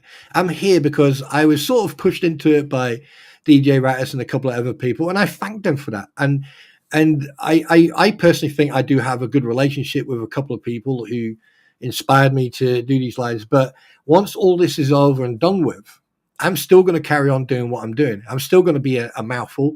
I'm still going to say it as it is. I'm still going to call people out if they're full of shit. And I'm still going to show proof, facts, and evidence.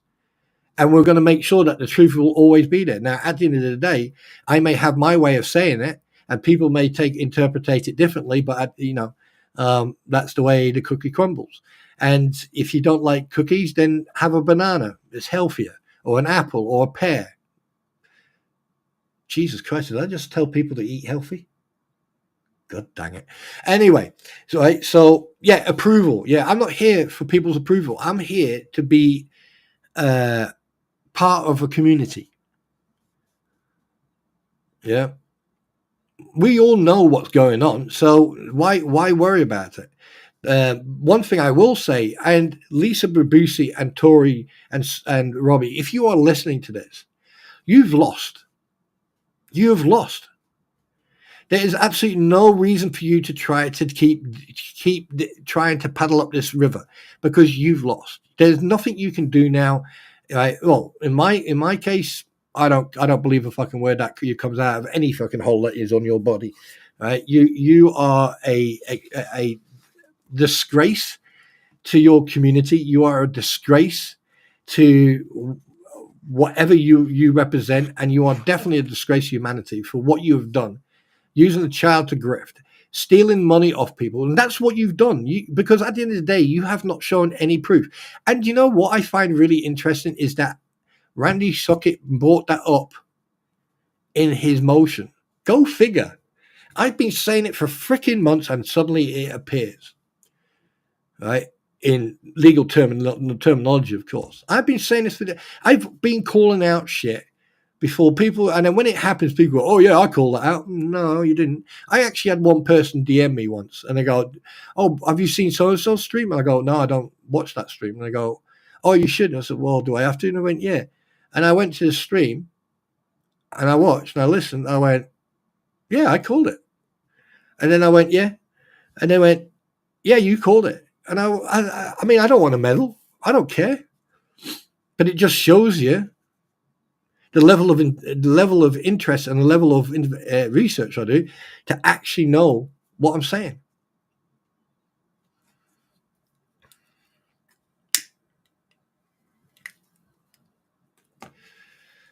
You know, and here's the thing, right? Here's the thing: people have been attacked for all different levels, but no one has questioned the factual stuff. Like, you can sit on your platform as much as you like and grift as much as you want. And, you know, like I was saying earlier on, you can say, you know, but if you want to believe you want to believe words more than you want to believe factual proof, then you know better than they are. Because when you sit on a cramp, I mean, I've seen screenshots, I've heard them. At the beginning, I heard them, but afterwards, I just couldn't cope. I just couldn't sit there longer than 10 seconds before I started feeling sick. Right? The fact that you had Bruce complaining about me coughing and sneezing and apparently farting, how would you hear that? I don't know. But so that's why one night I deliberately went all that shit, right? Just to fucking, and there he is saying exactly that on a stream while fucking Lisa was munching on something. You could literally hear a chew in the mic. You could literally hear it. But and then, you know, and then someone coughed, but he didn't say a fucking word about that. And then if we go back only a week ago, he's on a stream with what there was Lisa, Tori, the old fart, who now is sitting in a house, not in a garage anymore. Go figure. Good lad. He must have like tied up his anyway, right? And then you've got wait a minute, Robbie. You got then you got Robbie, and then you've got Deuce Boy, then you got Fulp, and then you've got Chubby Boy, right? Actual fact, not sure if you put Deuce Boy on a totem pole, oh my god, they'd think he's the Hawk. Anyway, so you got all these idiots on there, and like I said in my last stream, right? He's walking down the road. And he is describing every single where he is, location, what road he's on, where he's going. He's showing everything in the background, exactly where he is. That was deliberate. Because obviously we've got people, like if you remember Bearded Fisherman, who made threats and then retracted it, then made threats, then retracted it, and who is a complete, anyway, all right? Here's the thing. Why would that absolute clown do that? Deliberately. There's a reason why he did that, because he was provoking a reaction.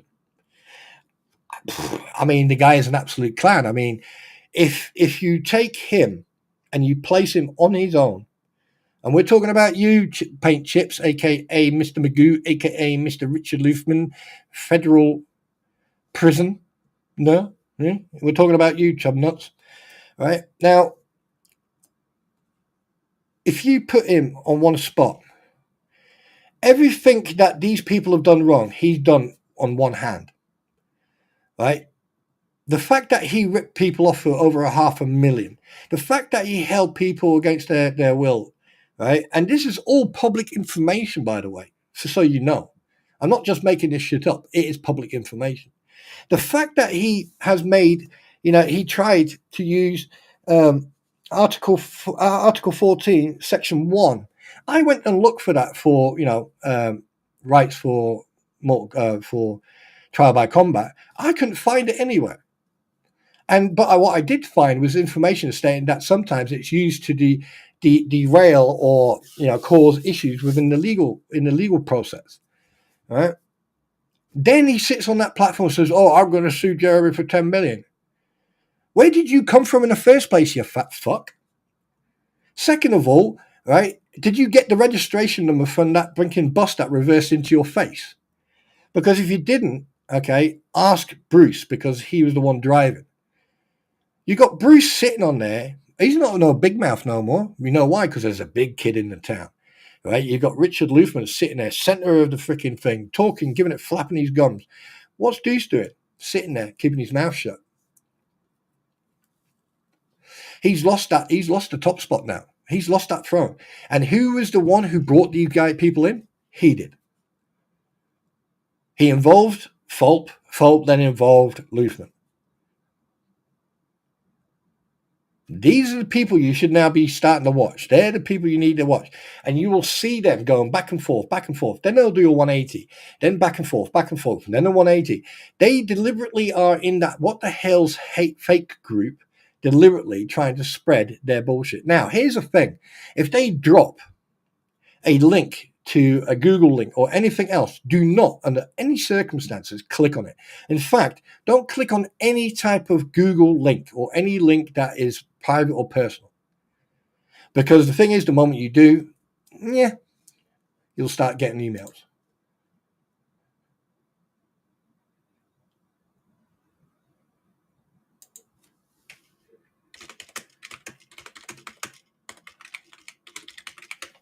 Right, and that's one thing a lot of people seem to miss. I mean, the fact that you can. I mean, we all know who Trash Panda is. Yeah, I mean, Trash Panda has made a post.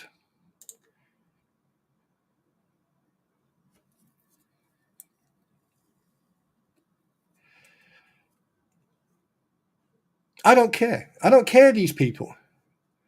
I don't care what they've got to say. I don't care about their opinion, because all I care about is factual proof, right?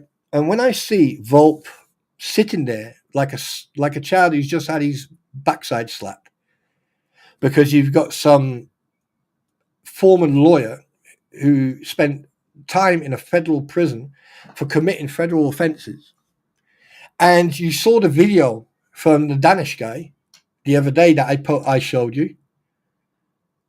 You start putting all this together, this will give you the type of person you're dealing with. You take all that, and this is why I always say, step out of that box. Look at the bigger picture. Look what's happening. Okay, look at what's happening in the bigger picture. Right, there are people who post on that what the hell's fake group, and there's a lot of stuff that makes some sense, and some of it is actually quite surprising, to say the least.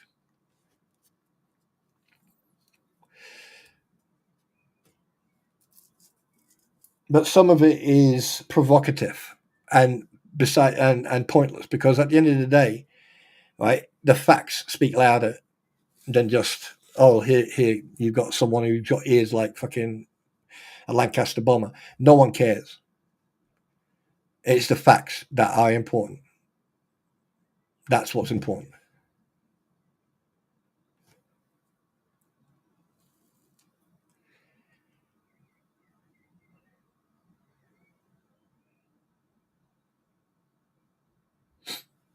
Who's that, Kathy? Who are we talking about? I need to catch up on chat. I do apologize.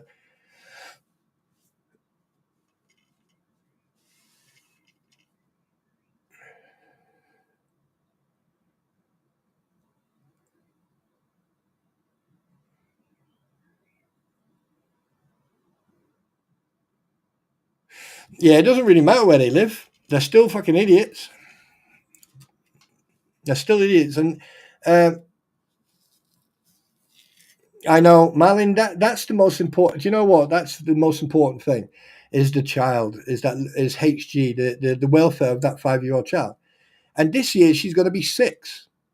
So, I mean, at 6 years old, if she's still wearing diapers at 6, then we've got a serious issue. Then we've got a serious issue.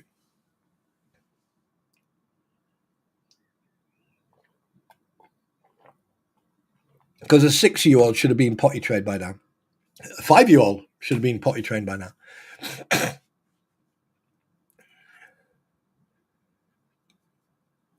Oh, Big Dirt, really?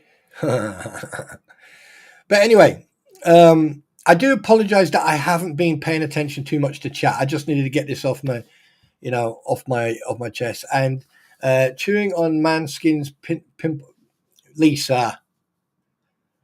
Oh my God! Do you know what? I can't let it go anywhere on her own.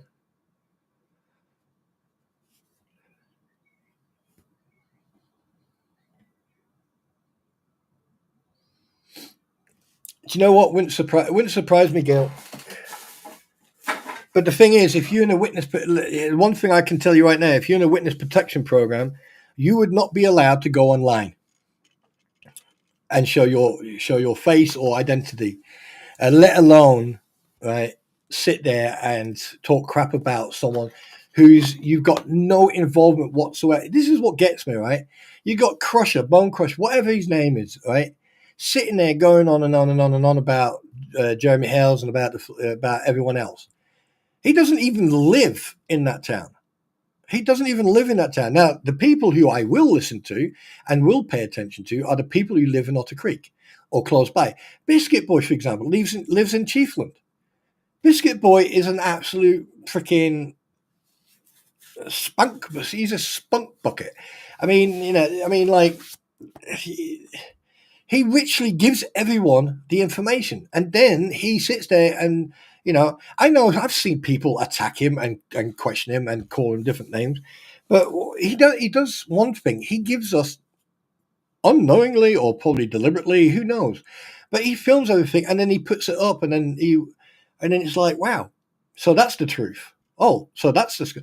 I mean, why would he think about this? Just step out of that box for 1 second, clear your mind, okay, and just go, I'm watching Biscuit Boy's video of him walking around in a flea market. Why would he go and jeopardize, right, the actual lies that have been said, but then goes and shows the truth? He goes and shows their stand, yeah? I mean, first of all, yeah, the amount of stuff in there is not cheap. The prices, right, not low. And it's not a small place. And this is what gets me. Is that the only stall they've got, or do they have another one? That flea market, you need a GPS just to get around it. Yeah, that's fucking huge. I mean, I think DJ Rats walked around it, and I was so surprised how big it was. Do you know what? I was more interested in seeing how big it was than anything else, to be honest with you. The place is fucking huge. Right? And Mary, I think he's not just playing both sides. I think he's doing it deliberately, because every single video of his, right, hasn't been filtered. It hasn't been scripted. It hasn't been edited. It's not even scripted. It is basically him filming everything, right, that people are questioning, and then you see it. I mean, what, and if you put 2 and 2 together, 90% of the people will get 12, and other people will get 4. Biscuit Boy, intentionally or unintentionally, is a mole. No matter if he's doing it intentionally or not, he is a mole. He is basically showing everyone factual proof. The fact that, like, in one video, you hear her going, oh, you can't run around, you can't be alone, oh, you've got a deadly illness, oh, there's snakes and glass and nails and mines and crocodiles and fucking everything in the grass. But in the video, you see the little one running around, smiling, bless her cotton socks, beautiful smile, by the way, right? And she's running around like children do, and yeet, she runs right on top of the old shit mound. What's it called? The septic mound there, where there's a chair. Is that the timeout spot where she's supposed to go when she's been a naughty girl? Why would you put a chair on top of a septic mound where you know full well there could be insects, there could be ants, there could be stuff that, have contact with manure and other traceable diseases that can be transferred? Think about it. I mean, it's like, so, hey, Biscuit Boy, thanks very much for being our eyes on that place. I mean, thank you so much. And the fact that you think you're big enough, I mean, I don't condone physical violence unless it's for self-defense or you are defending, and I'm not going to go on to certain topics, but if you would have went anywhere near Rattus that night, he would have been in full law to defend himself. He would have knocked you flat on your backside. In fact, you'd have been rolling back down to Chiefland, right? Because don't ever underestimate someone. The thing is, with Australians and Brits, There's a difference. We're born to fight. We're born aggressive. We're born angry. You know, when we come out of the womb, we're like, where's my bottle of milk? You know, but the thing is, the fact that you went into his personal space, the fact that you tried to antagonize him, right? I am very, very, I need to commend Rattus for his composure. The fact that he kept himself composed. But I tell you one thing, you are probably the luckiest person. If you'd have touched him or you'd have put hands on, I don't think it went well for you. Because the thing is, your problem is you think that the camera will protect you. What happens, here's the fact. If you antagonize someone and they defend themselves, that camera can also be your cell door key, right? It can also put you in jail. But you don't care. You'll sit there. And the thing is, you came from nowhere. Suddenly you appeared, right? What agenda have you got? Do you want to become Otter Creek mayor? Now, there's some things that have been said about you that I'm not going to repeat because at the end of the day, I don't have evidence in front of me to substantiate the statements or allegations that have been made. However, right, your behavior, recording and everything, keep going. You're doing everyone a favor because what you're doing, you're showing a third side to all this. You're showing people the unfiltered, uncensored version of all this. Especially the crampons when they drove past the schoolhouse deliberately. They made sure exactly what road, where to turn, what road it was on, how far you had to drive. Then they filmed it. Then they turned around and did the same thing again. Anyone who served in the military will know exactly what they were doing there. Right? Or anyone who's been in jail for robbery or break-ins or something like that, right? It's called casing. Yeah. Doing a recce. Or as the Americans say, reconnaissance patrol, sir. Yes, sir. Sir, yes, be back, so fucking sir. You better begin, sir. All right.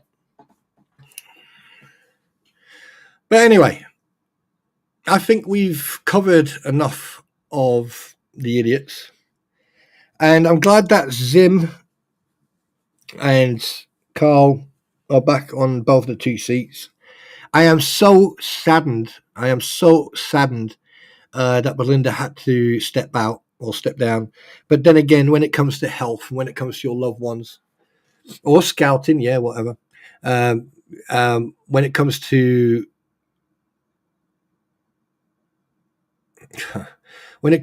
people's health, especially your own loved ones, do you know that place is not worth it one bit.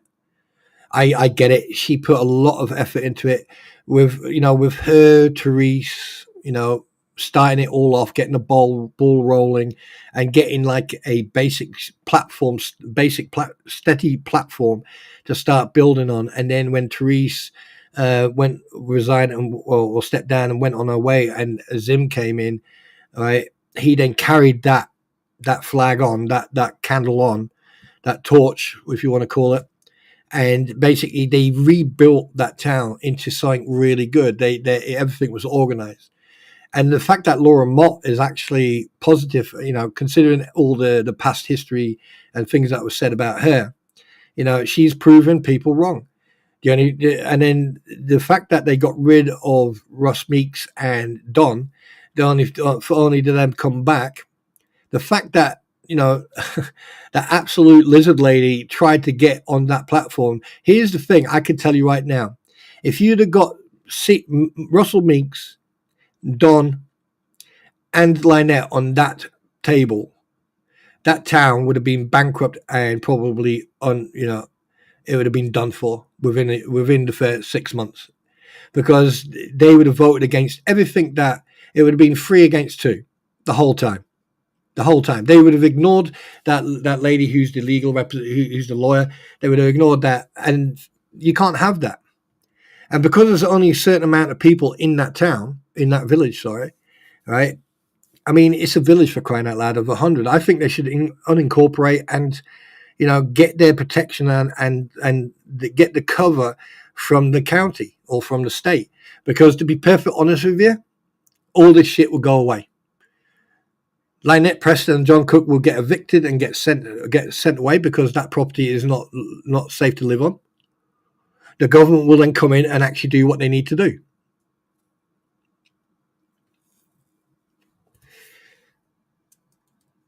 And then code enforcement will come in. And then a lot of people will start getting, and that's what they don't want.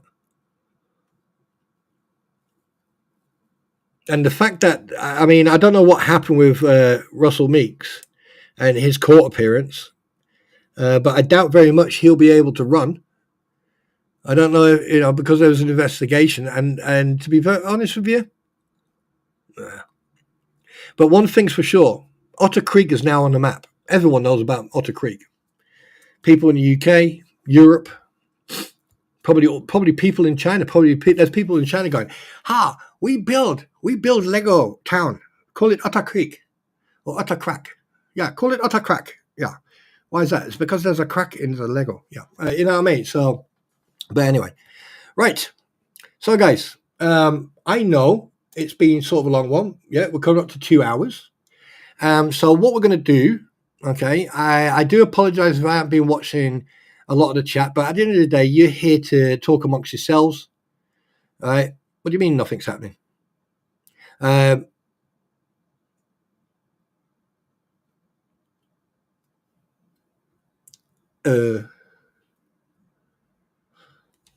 What are you say? What do you say? Nothing's happening in Arizona. What? What's going on? What do you mean? Nothing's happening? Oh, did he? Did he get away with it? Did he? Probably didn't have enough evidence. Or yeah. It just shows you what it's like down there. Do you know what? I'll be honest with you. I've heard a lot of people say that I don't know shit about American law. Do you know what? I am so glad I don't, because if that's the way the American law is, I think all Americans who care about their freedom and care about their rights, pack your bags, sell your house, buy an RV with a trailer, put your car and everything in your RV and trailer, and drive up to Canada. And go and buy yourself a piece of land somewhere in the Yukon or somewhere where it's peaceful and people, because at least up in Canada, people are friendly. They talk to you, and if you don't want to talk to anyone, you don't have to. Because by the looks of it, the law system over there isn't a joke.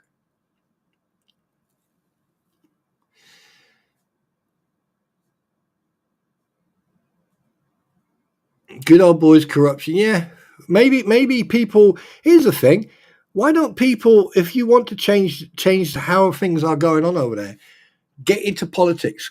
Try to get voted into the system, and the more of you get into that system, the better it will be. Trust me, because then you can take the truth and clear all that crap out, and then put people in the positions where they need to be to fix things. Look, a perfect example. Look at Therese, Madam Mayor. Look at Madam Mayor. Look at Therese. Look at Belinda. Look at Zim. Some people may not like them, but I do. And one thing I can, and look the change, the difference they made. Look at the difference they made. Not wait a minute. Therese, Zim, Belinda, and a new lawyer. 4 people. Look at the difference of Otter Creek now than it was before.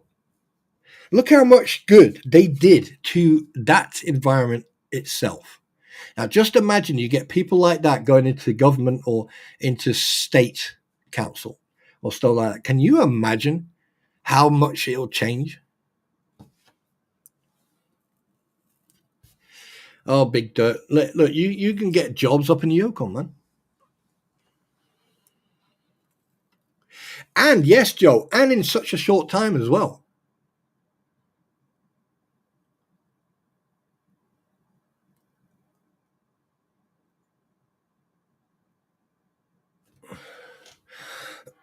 Yeah, probably too much hassle.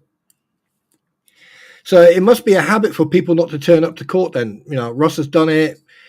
Deuce Boy has done it. Well, God. You definitely, I do apologize. I hope people don't take offense, but your fucking legal system, your law over there sucks. You know, I mean, come on, seriously. You know, I mean, corruption is the destroyer of all destroyers. You know, if you can't trust people who are supposed to support you and be there to protect you as residents and taxpayers, who do you trust? Who do you trust? You know. Oh boy! Oh boy! Oh boy! But I mean, I mean, like someone needs to put it out there with neon lights. How how 4 people in a short period of time? What was it? 9 months, Joe? 9 months? Was it 9 months? Right? They walk into town hall, and Therese, Belinda, right, and then obviously they had to get, you know, some help in to sort everything out, right, and then when Therese went on her way with Brett to find a fantastic home, right, which is actually quite nice, by the way. I love those 2 to bits, actually, right, and then you've got Zim, Belinda, and Illegal. I mean, they literally took Otter Creek out of the shitter, cleaned it down, repainted it, refitted it, and then started rebuilding it. And look where they are now with that town. Okay, there's a couple of things they need to work on with communication and getting the word out, and you know. But the fact that they've already got a website, and you know they take care and dealing with stuff that they need to deal with, not sitting there and arguing and throwing a tantrum, and then crossing out and going, "I don't want to play no more. I'm going home." Right? In fact, at the end of the day, right, you shouldn't be paid unless you sit there through the whole session. You come up late, then you don't get paid. Then you may as well just volunteer your time for the time you're there.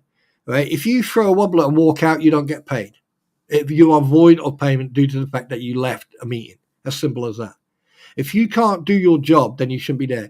And in fact, if I'd have been there and I'd have been a resident, I would have put a voting of no confidence against Russell Meeks and Don for their conduct and behavior, because they're not representing the populace. They're representing themselves.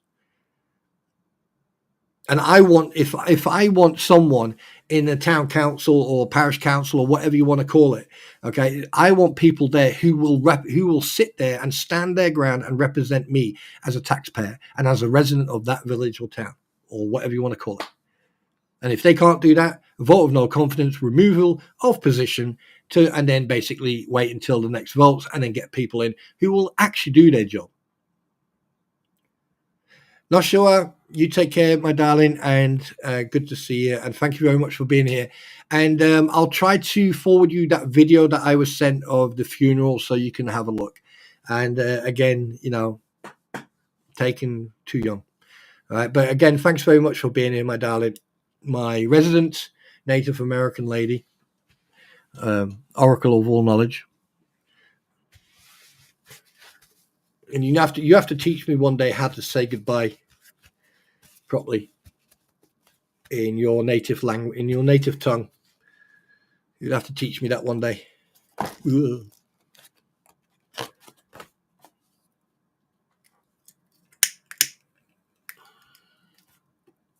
But yeah, and there you go. But anyway, we've gone past the 2 hours. It's now 2 hours and 5 minutes. I'm doing quite well with these streams, isn't it? You know, doing the 2 hours. It's good fun. Right. So what we're going to do now, guys, we're going to go on to questions and answers. All right. Be nice. Pardon me. So yeah, you want people in that are there to help the people, not just for them. Yeah, exactly, Julia. Exactly. Yeah, you know, but here's the thing. Everyone, it seems that everyone wants to care about anyone else's problems. Everyone wants to be involved in everyone's problems. Everyone wants that money, but no one wants to put the effort in. It's all good and fine. Oh yeah, I get paid $100 when I turn up. Yeah, you turn up for a couple of hours, sit on your ass, and just talk shit, and you get paid $100, right? But here's the thing: that's not a living, right? I know a couple of MPs. I know a couple of politicians, and one of them, yeah, he's so sick and tired of hearing it every time he goes in.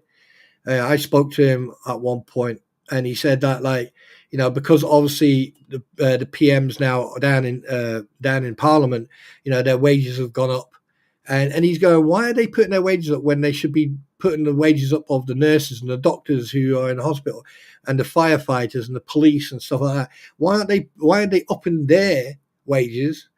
And that would give them the incentive to actually do their job properly in the first place. Oh, you did?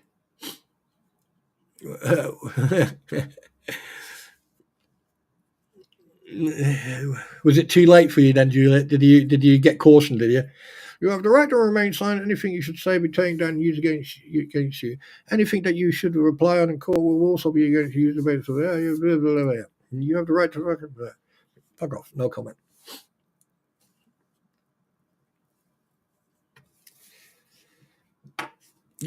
All right, then, Tex Alien. All right, just take care, take your medication, and remember just to chill out, relax, listen to some calm music, open the windows, get some fresh air in, and just relax. It's the weekend, my darling. Yep. So it makes me think he wanted all the attention from the beginning. Who's that? What we're talking about?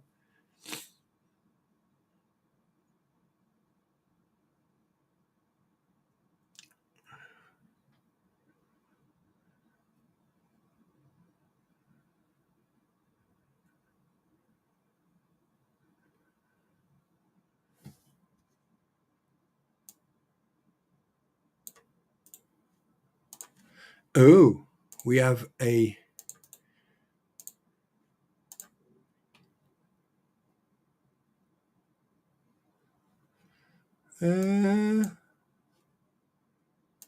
Anyone translate that? 1 second.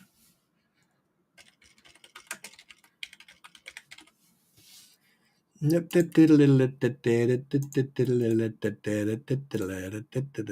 wait.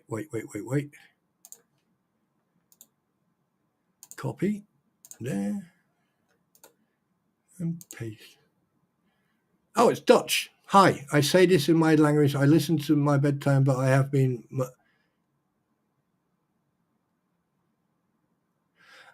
Okay, right. Where are you? Right, Meep. Okay, that was Dutch. Dankjewel, Meep. I'll translate that. Basically, Meep was touched when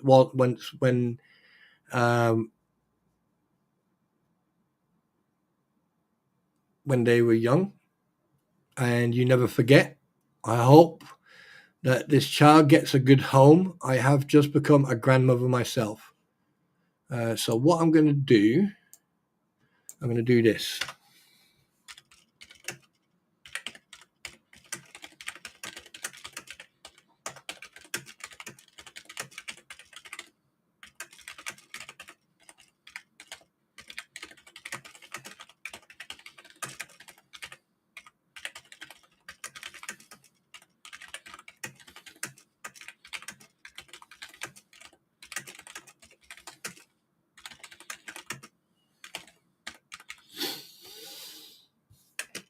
There you go. So Meep, just 1 second. Right, I'm going to put this in here. And I'm going to go like that. There you go. That's for, there you go. So there you go, Meep. I just sent you kind of message you. You can't. I try not to take any message. I mean, you can, you know, if Amogo wants to do it, but I try not to click on any links or I do apologize for that, Arizona. or just post something on the Facebook group, the fake one.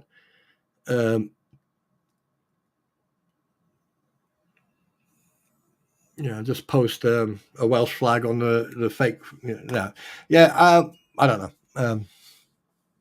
Are you on that? Keep recording. Right. Anyway, so guys, right now. Right, guys. If you got any questions, ask one to her. The police woman was surprised I didn't. Well, yeah. Sometimes you have to keep your calm.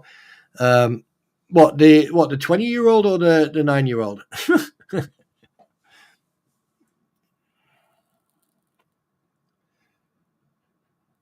Yeah, 28,000 is not a lot of money when you're on a two-way firing range, is it, Big Dirt?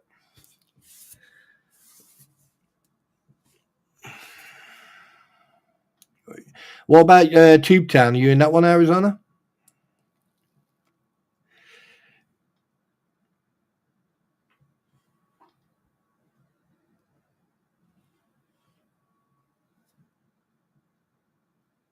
Yeah, who's going? Who's leaving?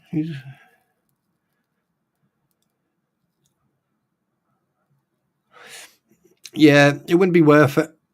It wouldn't be worth it. Let the police deal with it, Julia. Let the police deal with it. The 20-year-old will actually get more than he bargains for, or she. Yeah. Okay. 1 second.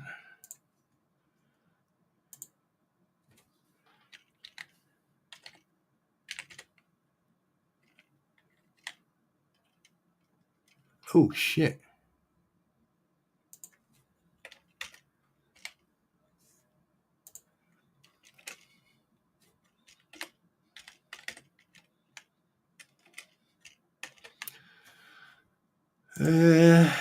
What can I use? Let me see what funny picture I can use. Dibby dibby dip doo, dibby dibby dibby dibby dibby dibby doo, dip doo doo dee dee dee dee dee. What you want?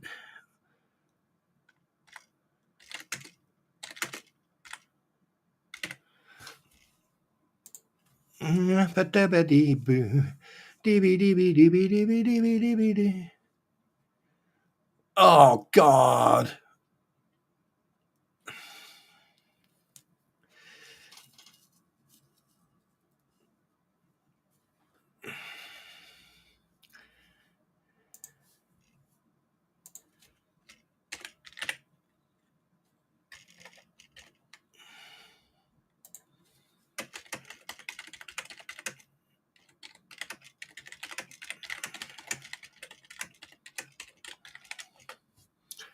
Right. Anyway, okay. Let's go to the question part. He was picking on my son, who is 9 and has autism. That's not good.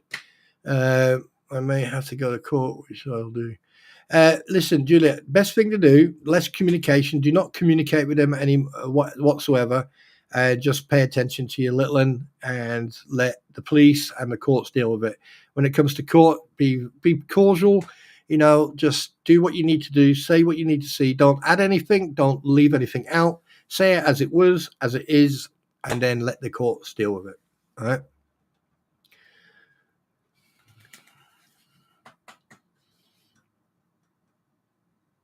As simple as that. I'm trying my mom's first.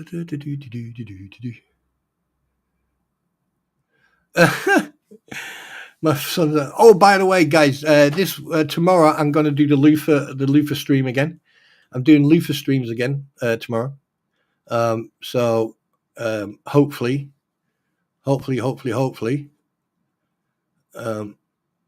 I hope.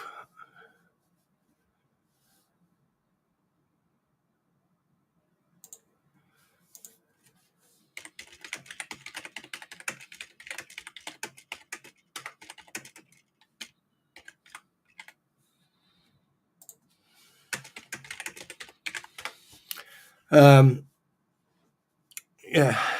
Wait, 1, 2. Wait a minute. I need to. I'm doing Tujo. I need to translate that copy. Where is that? There. Go like that. Go like that. Go like that. Paste. I know, but it's how do you know? All right.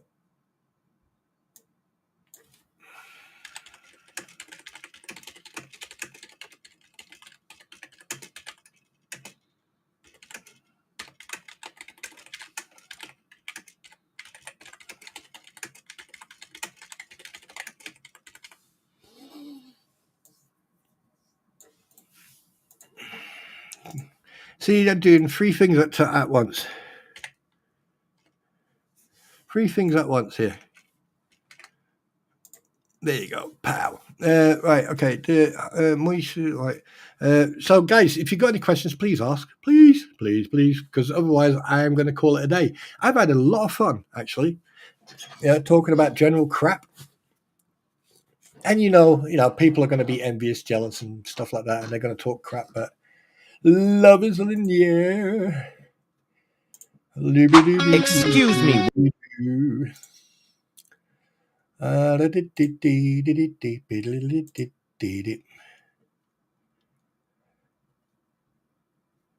A face not even a mother can love. God, that is oh my God. That looks like a freaking, what do you call it? A lice or flea or something. I don't know.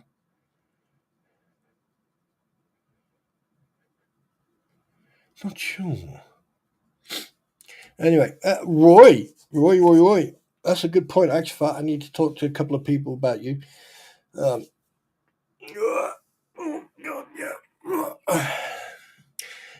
Thanks for the great entertainment.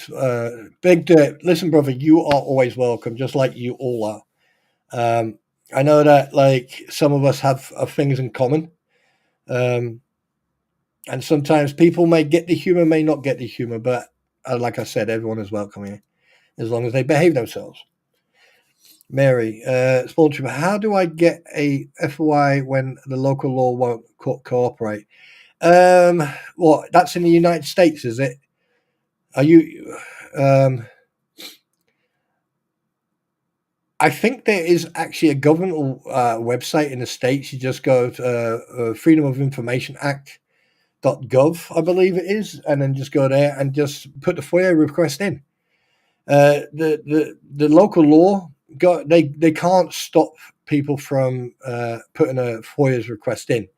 What happens after that, I'm not sure. You'd have to actually ask someone who knows a little bit more about the law over there than I do. But I do know that, like, if you put a FOIA's request in, they can't stop it. They can't not allow you to do that.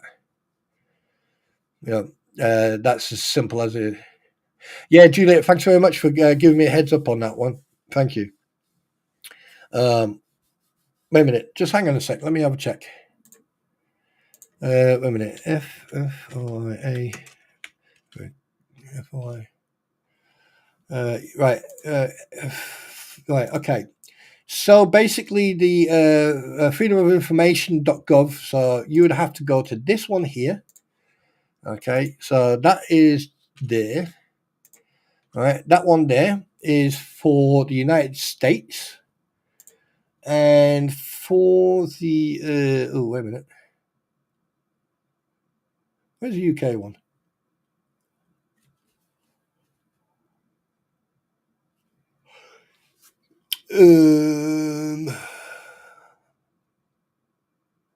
I can't find the UK one. Oh well, shit happens. Doesn't really matter. But then again, yeah. So if you go to that website and then you can put the FOIA request in. But I've tried here for FOIA requests and was told no, they can't stop you.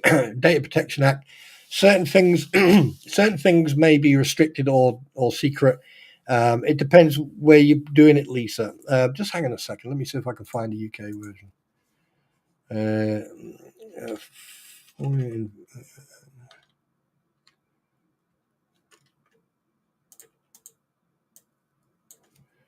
There you go. That's the one I want.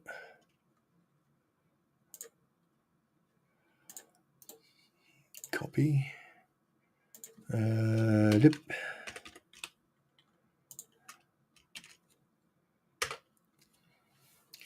Basically, and it will explain to you how to make one, when to do it, and what you can and can't do, and it'll give you everything. And that's on that's for the UK. That's the same thing. No, the police and council cannot not give. They have to. If the men right. This is the thing. If I can remember correctly, Lisa, if there is an ongoing investigation, or the information that you are requesting is in result of a possible ongoing investigation, then they can refuse that, because obviously that means by giving you that information, they're giving you, an insight of what's going on. However, if it's something that happened a year ago or something like that, they cannot say no, because if they say no, then they have to give you reasons why they said no. And if the reasons are not applicable or not resulting in a satisfactory answer, you can take it to a lawyer who deals with the Freedom of Information Act. Because the thing is, don't forget, over here in the UK, the Freedom of Information Act is a completely different than in the States. In the States, you throw one in, 99% of the time you get one back. And if you keep pushing legally as well, you'll get one back. Over here, it's like trying to get blood out of a stone. There's a lot of restrictions here in the UK when it comes to freedom of information, because obviously it's bad enough for people losing documents and laptops and shit like that with people's personal information on it. So,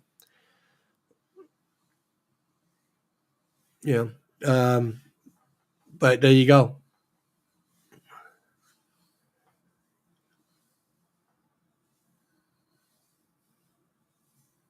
Yep. Big Dirt, what is it? Listen, sweetheart, what is it?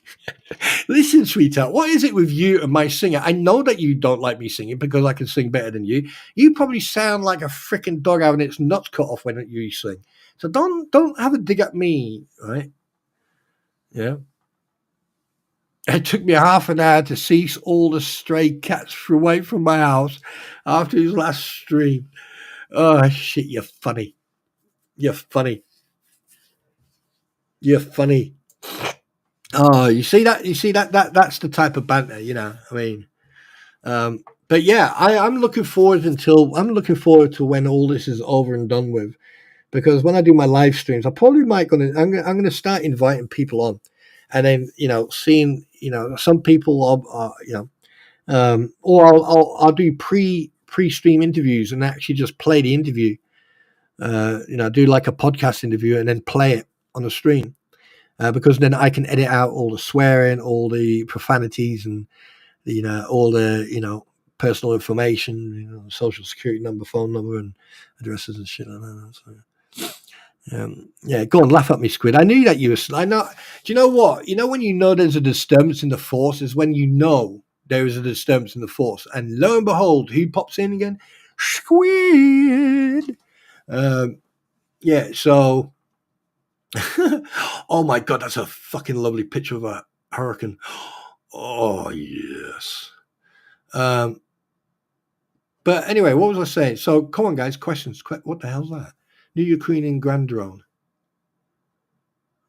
Ooh.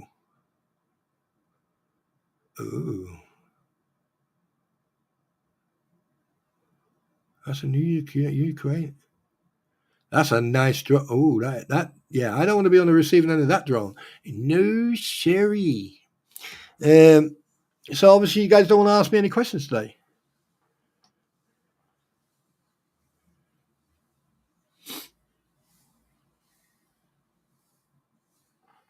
Yeah, it's all right. It's good. It's okay. It's all good. It's all good. It's all good.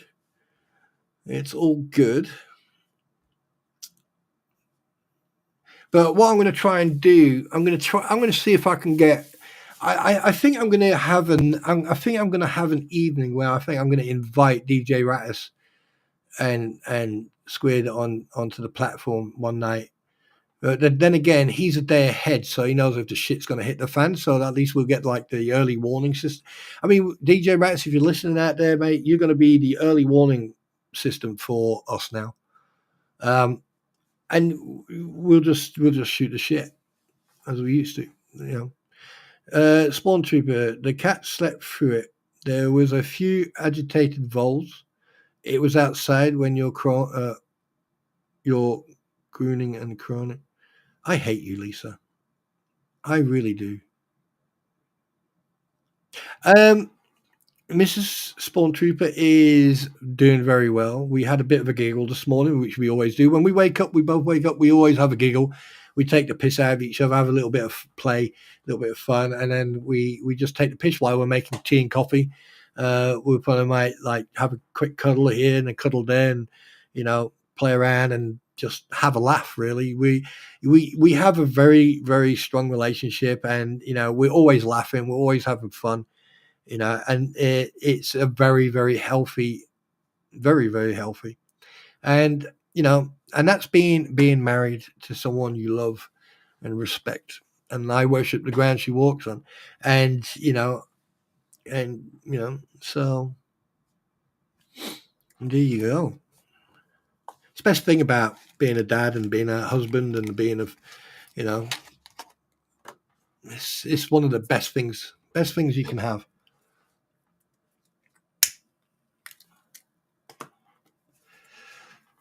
It's unfortunate. Some people, looking at the situation for that little in HG, I don't know. It's just one of those things, really. It's just one of those things.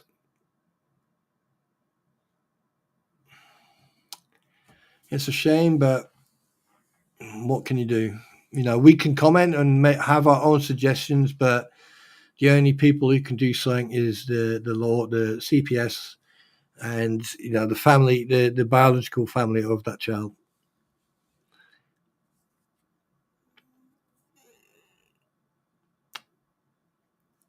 Exactly, Lisa. Exactly.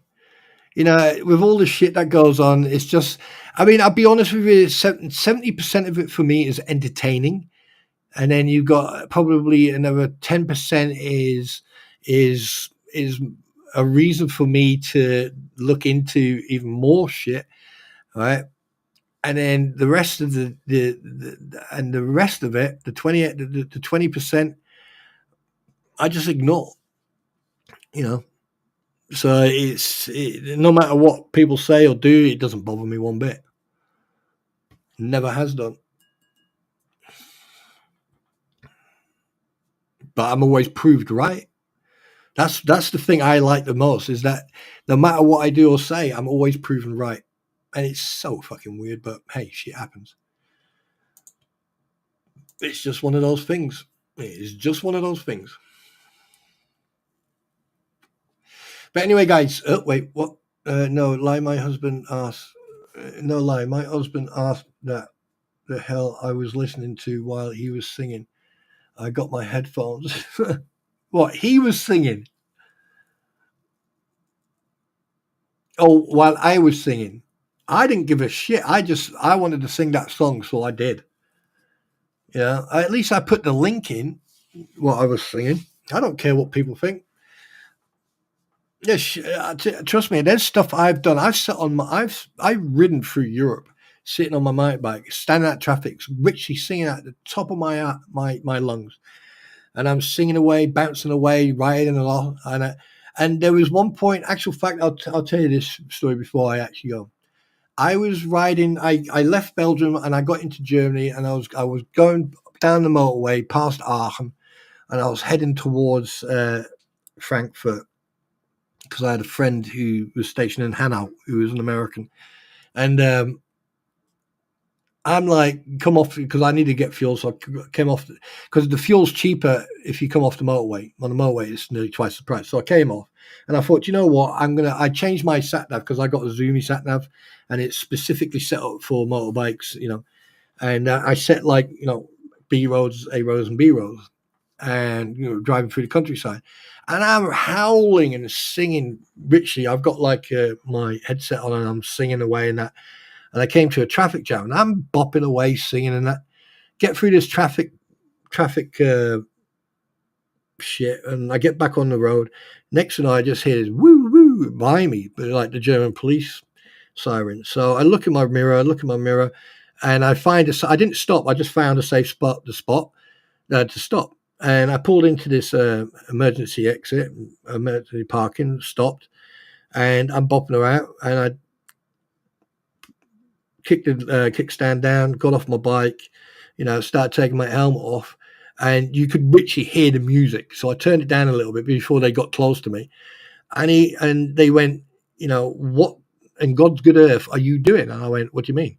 They said, you're bopping around, you just don't look safe on the bike. And I went, I can assure you that I can ride this bike better than you can drive that car. And he was like, oh, and we got into a conversation. They asked me for my ID and everything, showed him all my ID. At the time, I was still serving, so he also saw my warrant, my MLD card, ID card. And basically, by the way, it's an MLD 90 for those people who think I don't. Anyway. And so basically I showed him all my ID and all that, and he went, oh, where you from? And I went, what, originally? And he went, yeah. I went, my mum. And that was it. It killed all the seriousness. That next thing, we're all fucking joking that. And he actually got on my bike and he tried to lift it to sit on it, and he could not get it off the side stand. So I helped him. And afterwards, when he put it back down, I made sure that it was safe, and he got back off, and he went, that, because I had the whole bike. It had like my tent and everything else on it, because obviously I was going to go biking after that. And he was like, wow, yeah. He said, so what are you listening to? And I went, dubstep. At the moment, it's dubstep. And he went, why? And I took on my bike, I've got like a volume, control volume button. And I turned it up halfway, and you could richly see my helmet bouncing. And he was like, wow. And yeah, they just thought it was really strange that I was bopping around and, going around bends and stuff like that. And yeah, so it was good fun. But yeah, German police are strange. They're very friendly though.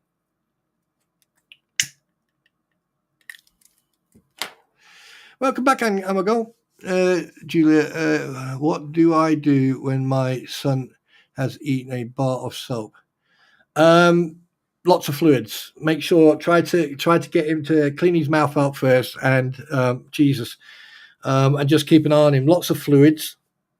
Hang on a second. 1 second.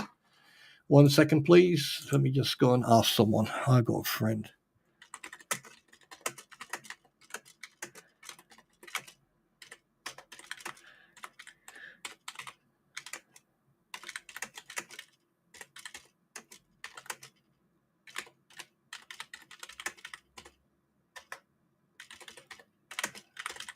She may know.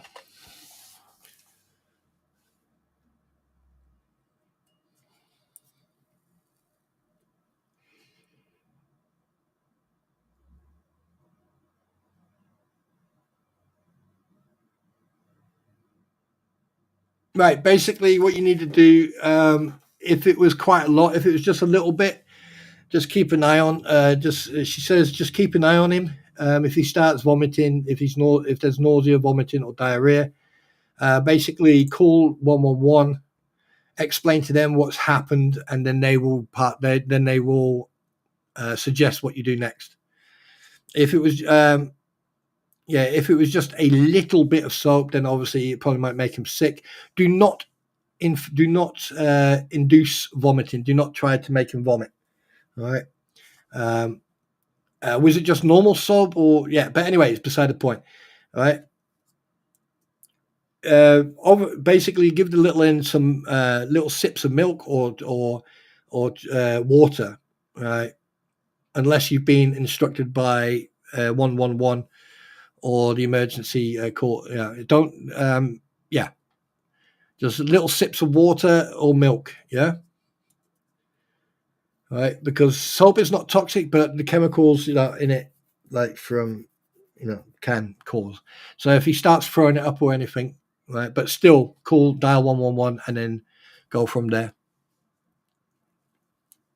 All right, and basically monitor the system.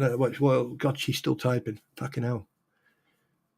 Right, okay, she says monitor the symptoms, observe the little one, any signs of distress, nausea, vomiting, diarrhea, or difficult breathing.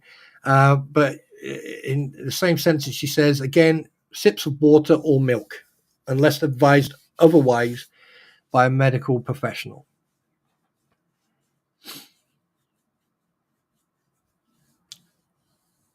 I hope that helps. I hope that helps. But I would recommend that you call the non-emergency NHS line. Actual fact, were you in the States or you over here in the UK? I know. Did I ever ask you that?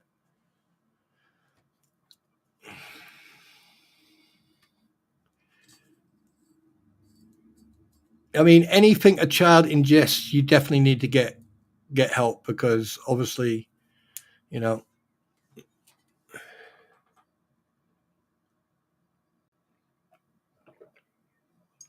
even though when we were younger, I used to get soap. I've got it once.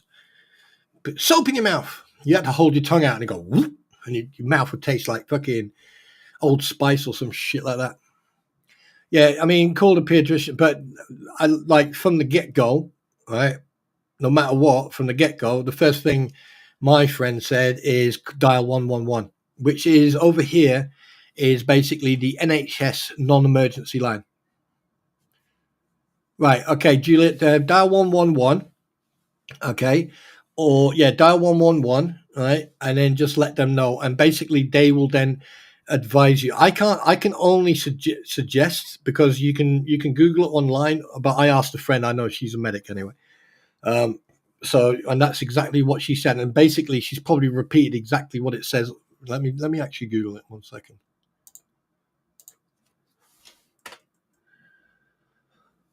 Wait a minute. A child just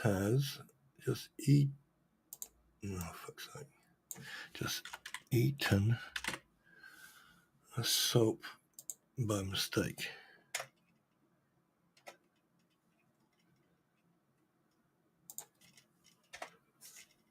Right. Okay. So, okay. People experience some persistent symptoms of vomiting. No.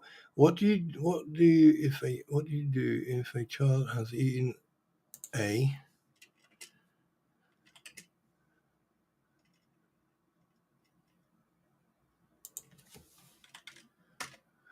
and ingested? Okay.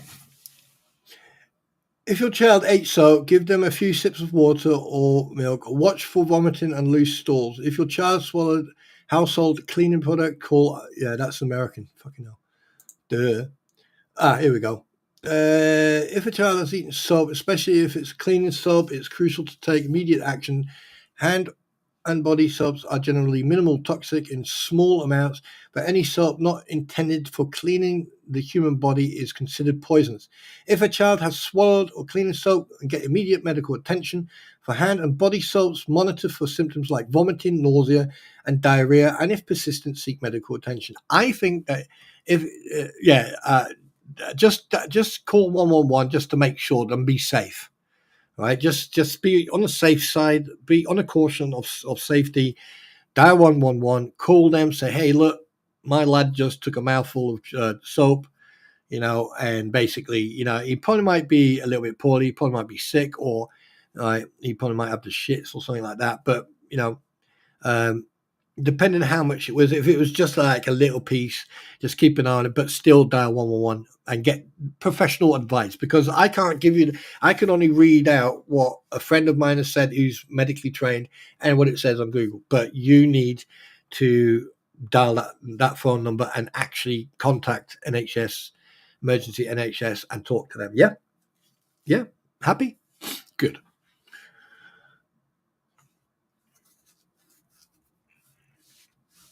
And that as well, Joel says, pediatricians have emergency lines direct to the doctor immediately also. So basically, if they put you through to a pediatrician and that pediatrician thinks that your little one needs to see a doctor instantly, then trust me, you'll get sorted instantly.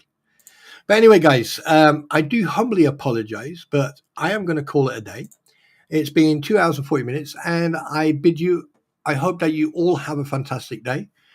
Julia, keep me updated. Make sure that you dial 111 and go and contact the emergency line. And to everyone else, thank you so much for being here.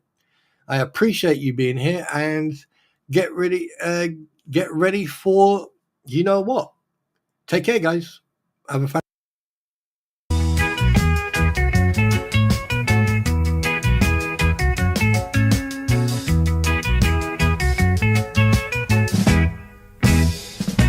Spawn trooper, he don't beat round the bush, man. He just say what he do and he mean what he say, man. Laid back boots in a hillside breeze, sipping Dr. Pepper with his dragon at ease.